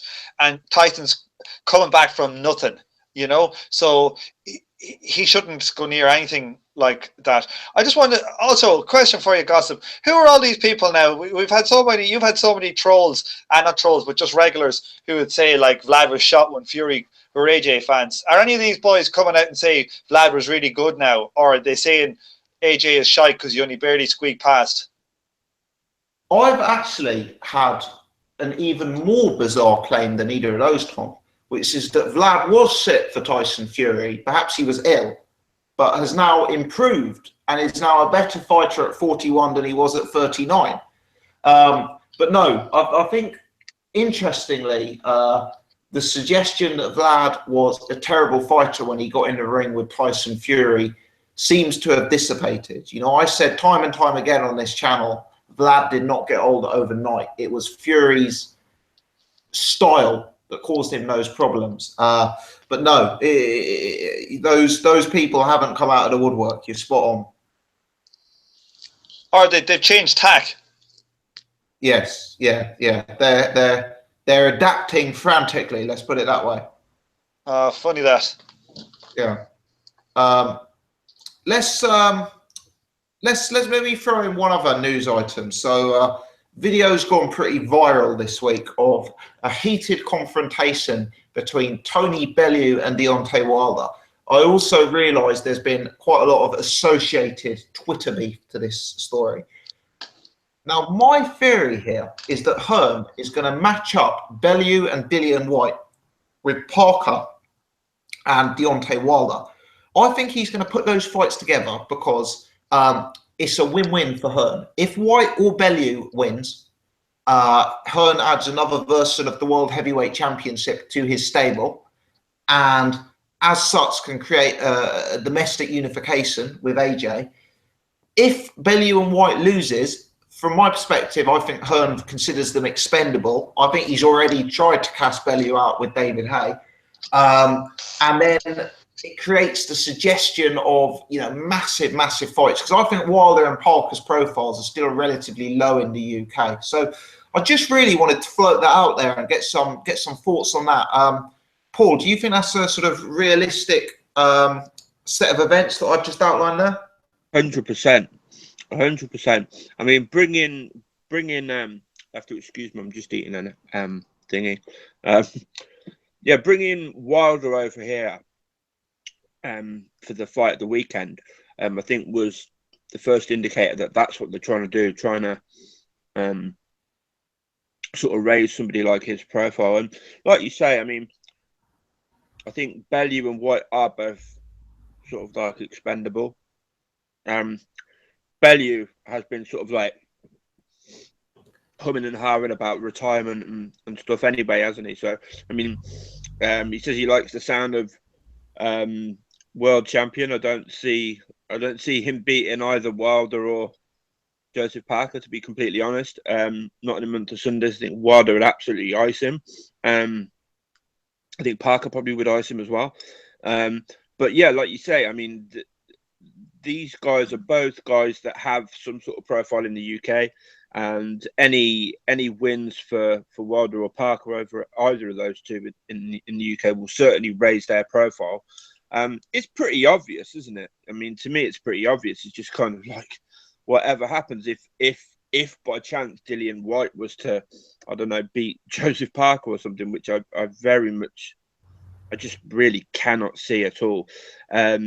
That's just an easy bout to feed to AJ to sort of like get AJ to undisputed heavyweight champion and just raise his profile even more. I think it's all win-win situations for Eddie Hearn at the minute, the way that's going. Maybe until Joshua gets hit by one of them big right hands Deontay Wilder throws, if he manages to land it before AJ gets through that horrible leaky defense and knocks him out. I mean, that's the only way I see this hype train stopping, to be completely honest, is if Wilder can, if the Wilder fight's made and he happens to land one of them big rights on AJ. I sense they prefer the Parker fight because Parker's a smaller guy and he probably doesn't have the one-punch knockout power of Wilder. But I think the problem with Parker now is he may well have that Hughie Fury fight thrust upon him again, August, September time, you know, and that may mean that Parker really is tied up for the rest of the year now. You know, I don't know if that will be the case or not. Wilder seems to be very, very set on the Parker fight as well. Every interview you see with Wilder, even when they're asking him about AJ, which is kind of like odd to me, unless he is actually worried about getting beat by AJ, which I guess is a possibility. It's kind of like you would imagine AJ is just the cash cow of boxing now. If you put Canelo aside, certainly in the heavyweight division, AJ is the cash cow. You would imagine every heavyweight in the world would be saying, "Yeah, I want to fight AJ next." But really, when Wilder gets asked about this stuff, he is really it's the Parker fight that he seems to be gunning for more than any.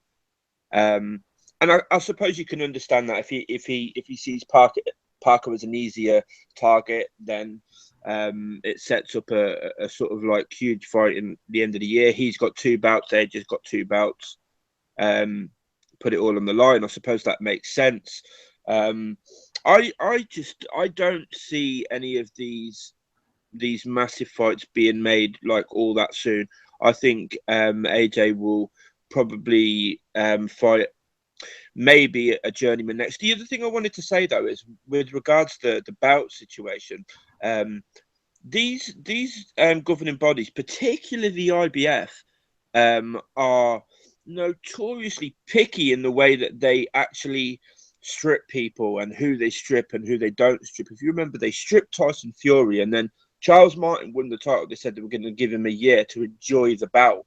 I mean, they stripped Tyson within a week, and they said they were going to give Charles Martin a year. So I don't see them. I wanted to mention that from earlier. I don't see them just stripping AJ. I think he's the golden boy of the boxing world at the minute. I think these governing bodies see him as somebody that will represent their title in a good way and whatnot. And I just don't see them stripping him. I think he's just going to get to make his defenses. I think he likes Pulev. Pulev looked pretty basic at the weekend, to be completely honest. I don't know who saw that fight, but he didn't look great. Laboured to a 12-round decision over Kevin Johnson. So yeah, I mean that's just the way I see it going. I don't know who agrees or disagrees with that. Yeah, I still think the Vlad rematch is most likely to happen. I think Vlad rematch and Pulev are probably the sensible next 2 fights, and then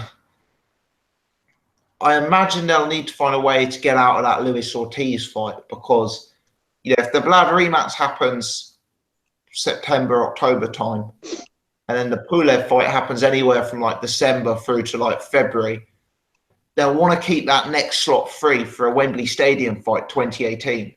And be that Joseph Parker, be that Deontay Wilder, whoever it is.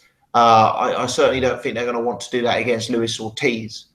I imagine Hearn's going to want to put on an AJ Wembley Stadium fight every year now as a minimum.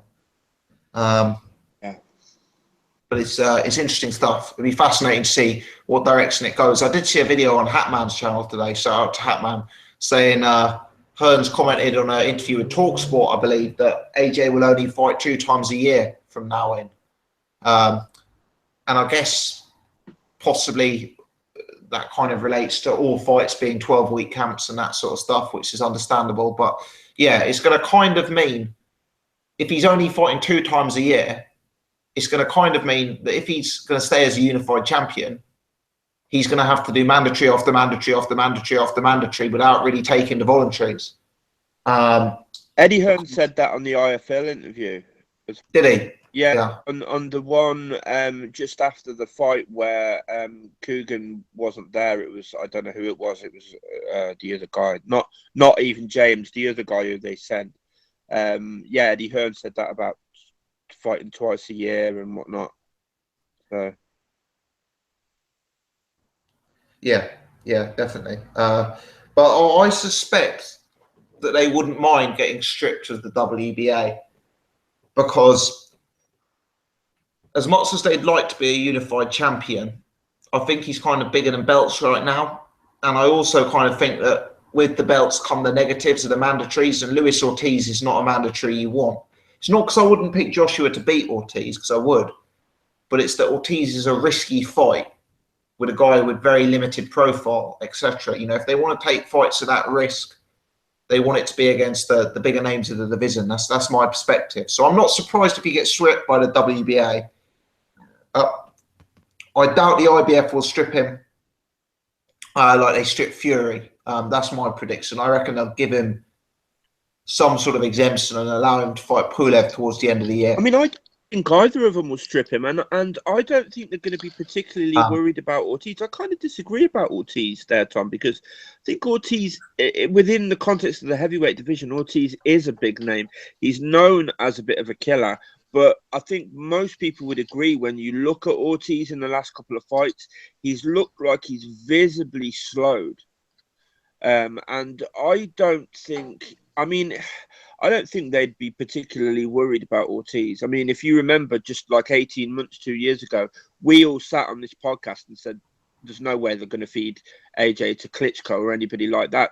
You know, like we looked at that as like incredible. Like there's no fucking way that Eddie Hearn's going to put him in with Klitschko. We all said it. And then a couple of fights down the line, they do just that. So I don't think they'll necessarily avoid anybody. I genuinely think that they believe, both AJ and Eddie Hearn believe, that AJ beats everybody in the division at the minute. And I don't think they'll avoid anybody. It's just that the Ortiz fight is not a big fight for me. It's just not a big fight. I mean, Ortiz doesn't have his. Let's put it this way. Okay, if Joshua fights Parker? Parker has a huge following in New Zealand. He's a massive deal over there. Now, I know New Zealand isn't the biggest boxing country in the world, but Parker's kind of bringing swathes of fans who will be paying pay-per-view in New Zealand. You know, the Parker fight against Kajanu this weekend is $50 pay-per-view, believe it or not. You know, that's a fight that, you know, is going to bring interest from other parts of the world and bring pay-per-view buys from other parts of the world. And you can sell it as a unification.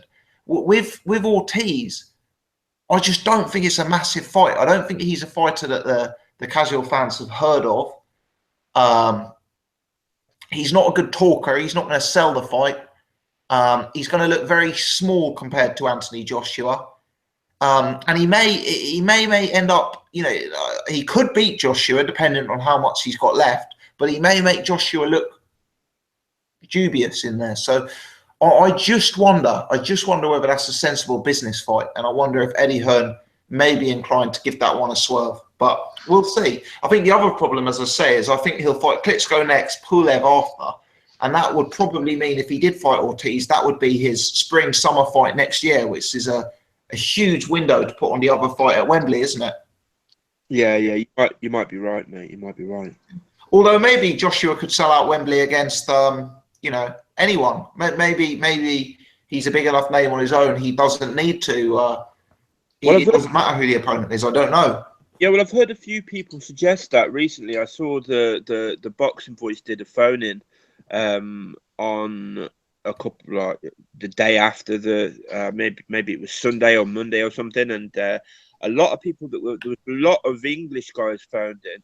A lot of them did sound pretty casual, to be fair, but a lot of them were kind of like saying that there's, you know, that they could probably sell out.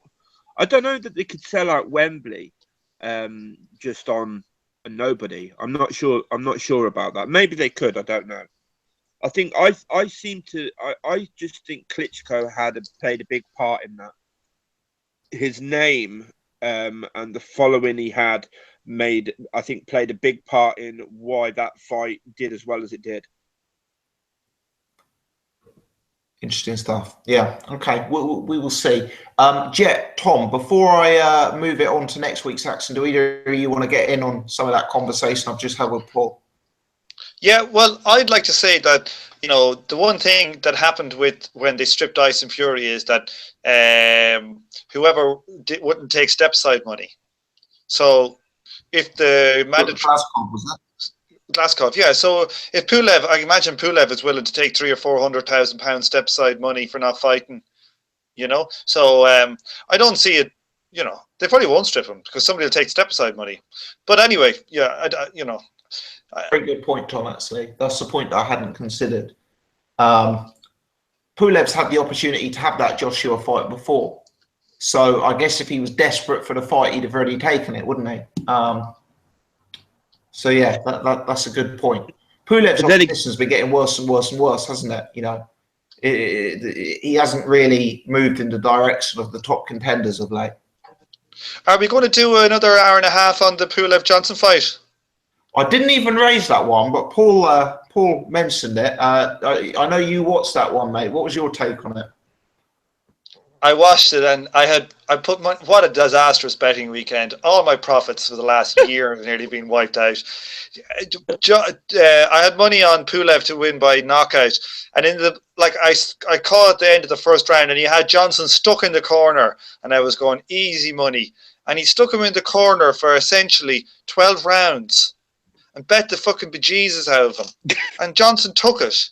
I couldn't believe it, and Johnson went the whole 12 rounds. How much? He was probably only getting paid around, £6.50 and maybe a Big Mac meal for his bother, and he took an awful beating. Unbelievable. Oh, God. Johnson can talk a fight, can't he? Do you remember that quote I read out last week about how he put a beating on Pulev, the likes of which we'd never seen before? Well, the AJ one as well. I'm going to write a book about beating Anthony Joshua or something like that. Ugh. He's a character, Kevin Johnson, but sadly he can't fight as well as he talks, can he? But yeah, there you go. Hopefully he can now zoom off into the sunset and retire with the £6.50 that he maybe earned from that fight. But no, seriously, he can't have earned a huge amount of money for that fight. That won't have been a six-figure payday, will it? That will have been, what, 20, 30 grand? I don't know, but I guess something like that. They sold out. Did they sell out 15,000? Oh, did they? I didn't know that. Maybe it was a pay-per-view in Bulgaria or something. I don't know. But okay, let's move it on to next week's boxing. And speaking of pay-per-views, there's a New Zealand pay-per-view and it's going to be broadcast on Sky TV in Britain. So we can watch it free to air. Apologies to the New Zealand fans that we get it free. But yeah, I don't think there'd be too many UK fans paying pay-per-view to see Parker against his former sparring partner, Razvan Kajanu. Jet, you were the most hardcore on the panel. Had you heard of Razvan Kajanu? Am I really that hardcore? Is that Irish Tom? No, you're more hardcore than Irish Tom. Irish Tom only knows Joshua. Or the potato. No, I watched some Mike Tyson as well. Yes. Yeah. I know you're into your heavyweight boxing, so you probably know him more than me. I know you put out a video after the fight was made and said, I have no idea who he is in the WBO top 15 rankings, and I have never heard of this guy in my entire life. So I didn't even know he was a sparring partner for Joseph Parker previously. What I've learned is what you've basically retorted to me in your video. So awful fight. Let's put it that way. Parker should blow him away. I'll be honest. He should stop him, similar to maybe how he stopped Daniel Martz or maybe Dimitrenko or someone like that. I wouldn't expect anything from this Kajanu guy. He's trying to talk up the fight, Kajanu. He's saying he's been disrespected and he's been smashing up Alexander Povetkin in sparring. Oh, come on. Oh, really? Come on. Really? He's rag at the press conference today. Even Povetkin off drugs would do him. Like, come on. That is pathetic. I mean, I'm not normally a negative guy, but this is horrendous. This gives Kevin Johnson and Kubrat Pulev a pay-per-view worthy fight. I mean, this is embarrassing. I feel sorry for some of the New Zealand guys that tune into your channel and, just across the pond that you tune into boxing quite regularly and hardcore. To pay $50, is it 50 New Zealand dollars or whatever it is for this, it's pathetic. I'll be honest, it's embarrassing. We have better undercard fights in the UK than this, and that's it. I'd rather watch a Katie Taylor fight. I'll be honest, and that's not disrespectful. Katie Taylor's actually exciting. I think Katie Taylor could probably stop this Kajanu guy. I'll be honest.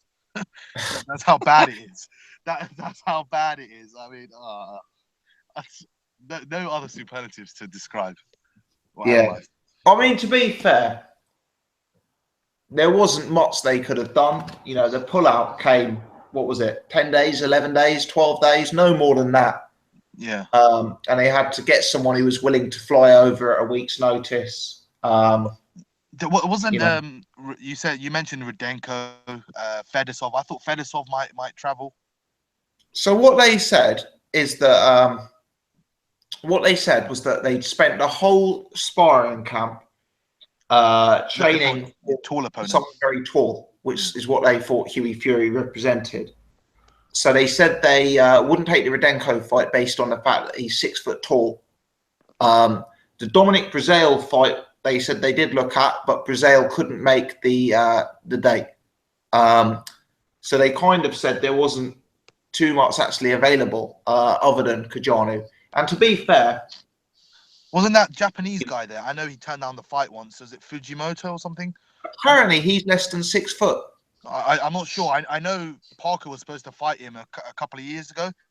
Okay. That was something like that, Fujimoto. But I would have thought, at least a Fedosov or a Rudenko. And to be honest, Kajanu, Parker doesn't really. He barely needs to spar for this guy. This guy's record is embarrassing. I play a lot of football and that sort of stuff, and I'm probably a better fighter. I've never stepped in the ropes than this guy. This guy is terrible. I can't even say anything else. It's embarrassing. Are we really talking about this fight when there's a massive fight on, and we're talking about this one first? Fuck's sake. Worst fight of the fucking weekend, and we're talking about it. Jesus Christ. I agree. For once, I agree with Irish Tom. I think one thing needs to be said about this Razban Kajanu. Yeah, he got iced by somebody called Donovan Dennis, that famous fucking top-rated fighter, Donovan Dennis. He got absolutely iced by him. That's it. You don't need to say any more than that. Yeah, pretty bad. It's pretty bad. It's pretty bad. The reason I went to it first actually was purely because it happened earlier than the second fight. But no, that's a fair point. It is the lesser of the two fights. And the fight that, of course, Irish Tom was referring to in his own unique style is Saul Canelo Alvarez taking on Chavez Jr. Tom, I know this is one you've been talking about for a little while, actually. You're excited for it, right? I am, yeah. I'm well up for it. How do you see it going? Well, the smart money says Canelo, but I think this is a case of one of those kind of Dillian White versus Chisora fights. I think that this is going to be a tough fight. We'll see. I was looking at the photos there, not the weigh-in, but final press conference. Canelo is looking very different now in his face, particularly than what he normally looks like. He's not gaunt at all looking. And Chavez looks a lot taller. He looks like 3 or 4 inches taller, and he's looking slim in the face. So, the smart money says Canelo, but I think it might be one of those ones where Chavez Jr. will have some moments. Hopefully he won't be too drained from the weight. I don't think he's going to be that drained from the weight. I think if you look fat at 175, I think you can actually make 175, 165, 166 and not be fucked. Fair enough. Do you suspect, I mean, we've talked, a lot of the build-up has talked about how Chavez Jr. will deal with making the cut-in weight down to 164.5 pounds. And this is an absolutely massive step up in weight for Saul Canelo Alvarez. This is the heaviest he's fought by a long way, certainly against a live opponent. How do you think he's going to adjust? Do you think we're going to see any differences in him with his power, with his speed, given that he's been weight drained for all of his previous fights? Yeah, well, the thing is, I think this will be a great fight no matter what happens, I think, because the styles will gel, because Canelo doesn't have great feet. So he's not going to be able to do a Martinez and dance around the ring for 11.5 rounds. So he's going to stand there in the pocket and use his defensive skills and use his hooks and stuff.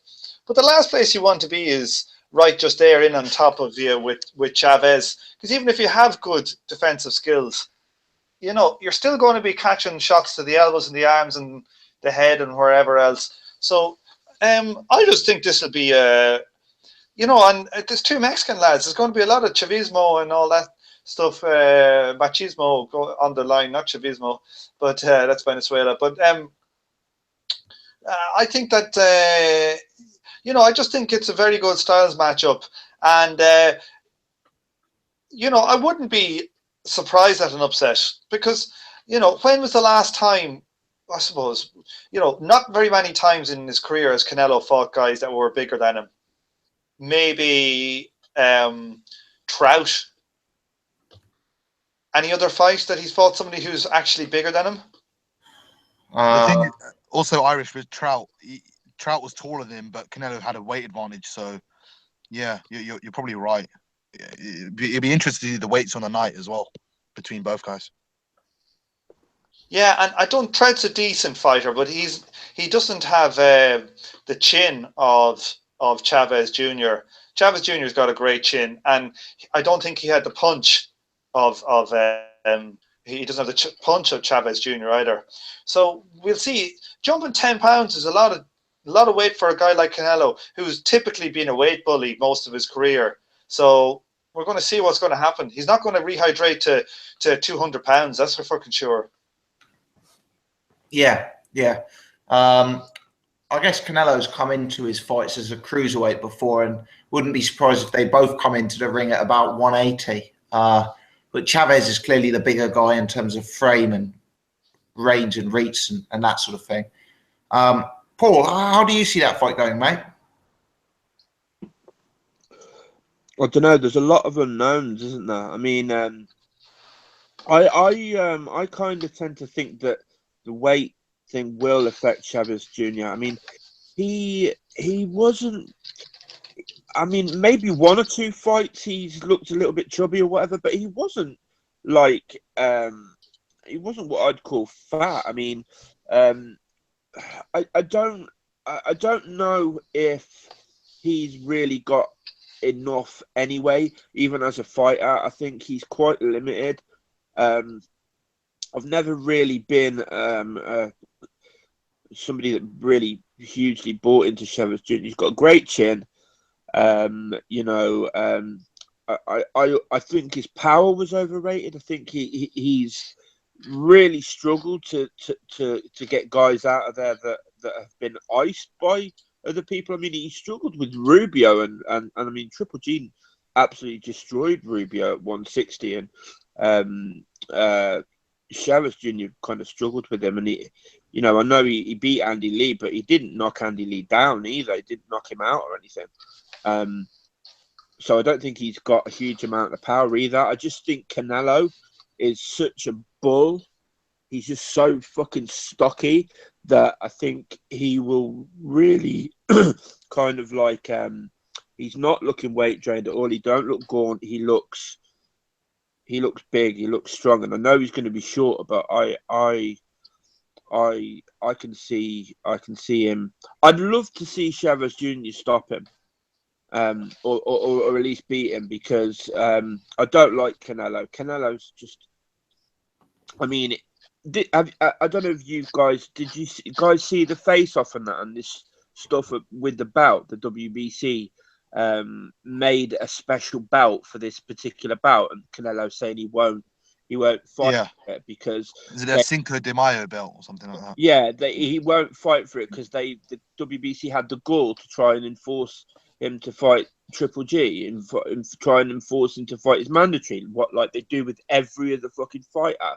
He thinks he's so fucking special. This kid, it pisses me off. Like, so I really would like to see Chavez Jr. beat him, but I can't see it, to be honest. I think that much weight loss is going to really hurt him, to be completely honest. Yeah, could well be the case. It's a fight that I think weight is going to play a big factor in. Jet, who's your pick for the fight? Yeah, I'm probably going to go with Canelo, but this is a weird fight. I mean, it's obviously the guys have kind of mentioned it with the weight situation and that sort of stuff. So there's not really more that I need to say or need to add. So yeah, Canelo, but I wouldn't be surprised if Chavez, causes a bit of an upset. It's not a confident pick in me picking Canelo, but he might make it look a lot easier than what it is, than what we're kind of analyzing, or he might struggle a bit. I think he might struggle at times. So he's definitely the draw. I'd say that. So the money will be behind Canelo to win. So expect a few dodgy scorecards from Oscar. And David Lemieux on the undercard, Jet. Do you think they'll potentially serve Lemieux up to Canelo next if both of them come through their fights? Yeah, obviously Lemieux's with Oscar, and they're going to be looking for a legitimate fight at middleweight. Chavez Jr. Obviously he's not a middleweight anymore. He's kind of floating in between middle and super middle. So David Lemieux is a potential opponent, but Lemieux is live in any fight because he's a big puncher. So he might obviously maybe heed with caution depending on his performance against Chavez. If he does struggle against Chavez, put him in with Lemieux straight away. He might put him in with someone who's based over in the States who's not really a live opponent, maybe an Eamon O'Kane or someone like that in the middleweight division, who's an obscure name, no one really knows him, but he's a beatable opponent. So Lemieux's a potential opponent. Lemieux should come through his fight this weekend, and maybe he'll get a chance at Canelo, or he might get a chance at a few other guys in the division as well. Him versus Eubank Jr. If Eubank moves back down to middleweight, would be a fantastic fight if it was to happen. Yeah. Okay. 230 are you still watching live? So thanks for spending your Wednesday evenings with us. Please smash that thumbs up button and help move us towards 200 likes if you're enjoying what we're doing. Guys, that brings us to the end of our schedule of topics that I'd written down to discuss tonight. Let's go around the panel and give everyone one last chance to get final thoughts in. Jet, I'll start with you because I know you're probably out and about, mate, and need to get off. So anything else you wanted to add or throw into the mix at all, mate? Not too much, just one thing. Apologies for missing last week. That's my fault. And also, congrats on smashing 5K subs. Well done, mate. Cheers, mate. No, massively appreciate that. And I appreciate it's a very, very busy time in your life at present with exams. So just hope it all goes well for you. And don't remember, he spent a lot of time marshalling his army of bots. Oh, God. It's a full-time job managing those bots, I'll tell you. It really I'll is. get Eddie and Frank the Fiddler to help me on the way, get me those dodgy bots on my side. You should get them working on the StubHub. It's no wonder the price of these tickets are up with Jet and his bots fucking us all up. I wish I could get normal tickets for myself. You can never get tickets. It's an absolute pain. It's such a pain. A few people in the chat saying congrats on the 5K. So no, appreciate it, guys. It's growing steadily. Obviously, you want to keep some momentum. So if you are watching, if you are joining us and you're not a subscriber, please do hit the subscribe button and we'll keep the momentum rolling. And 6K is the next target. Hopefully as we grow, it will be easier to see some more expansion. But no, cheers for that, Jet. Paul, let's bring you back in, mate. Any final thoughts or anything else you wanted to throw into the mix before we roll it on for the evening? And there's just a couple more fights there at the weekend. There's Yuriakis Gamboa is fighting on Friday, I believe. Robinson Castellanos. I just wondered if anybody had seen this one. It seems to have gone under the radar a little bit. Or anybody know anything about the opponent? I know. I'll pass to Jet. I know Castellanos fought Oscar Scandon, I think, last time out, and Scandon is fighting Gary Russell Jr., I think. So that's what I know about him, but haven't seen much of the opponent now. Yeah, and Lucas Matisse is fighting as well against Emmanuel Taylor, and plus Jojo Diaz is fighting as well on the I believe on the Canelo Chavez undercard. So I like Jojo Diaz. Good. Yeah, he's a good prospect, good fighter. Yeah. Yeah, definitely. Paul, you did mention that earlier. I completely forgot to bring that up, mate. So Right. yeah, appreciate you throwing that back into the mix. Yeah, cool. Anybody got any thoughts on any of them fights, Matisse or Gamboa? To be honest, Emmanuel Taylor, I know he had the fight with Broner and he's had a few other decent fights, but you would assume he'd be, easy work for Matisse. As for Gamboa, I certainly haven't seen his opponent, if I'm honest. But yeah, they're two interesting names. They're two big names who've been inactive. So I guess my real thoughts are good to have them back in the mix and let's see how they look. But I can't say I've done too much research into their respective fights, Paul, if I'm honest, mate. Yeah, cool. Okay. Good stuff. Iris, let's go over to you, pal. Any other thoughts before we call it a night? Look, I'd just like to wish all the panel happy Wednesday. Thank you. That's very kind. And the same to you, mate. Thanks. Yeah, same to you. You're a legend. Thanks, Jet. Brilliant.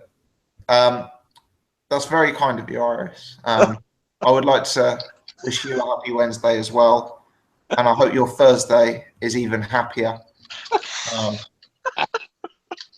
And I hope you find a 20 quid on the floor when you're out doing your rounds to ease your woes. Make up for the 15 he lost at the weekend, yeah. More than that, it's it's hard being a rent boy, Yeah. The pains of boxing gambling felt by all. Right, guys, we'll leave it there. I'll wrap it up for the evening. We've been as high as 250 viewers tonight, which is our second highest ever. So yeah, massively appreciate everyone. This is a regular thing every Wednesday at 8:30. We get this going, so put it in your calendars. Remember to to check us out. If you want to be notified when the podcast goes live, there are 3 ways to do that. Next to the subscribe button is a bell icon. If you click the bell icon, it should send you a notification when we go live. So that's worth clicking. Also, give me a follow on Twitter at Boxing Gossip. Add me as a friend on Facebook. The link's in the description. And I always tweet out or Facebook status a link to the podcast before it goes live. We're on 139 thumbs up. So do click that. Help us get to 200. And yeah, do give me a subscribe and also subscribe to Jet's channel, which is Boxing Discussions. I could see 1 or 2 of you in the chat are asking for Jet's channel. He hasn't done much on it recently, but I know he's planning to be up on there in the future. So give him a subscribe for that. But yeah, many thanks to the panel, to Jet, to Paul, to Tom for giving up their Wednesday evenings. Good show. Enjoyed it, guys. And we'll wrap it up there. So thanks, everyone, and catch up with everyone soon. Au revoir. Team WK. Cheers, guys.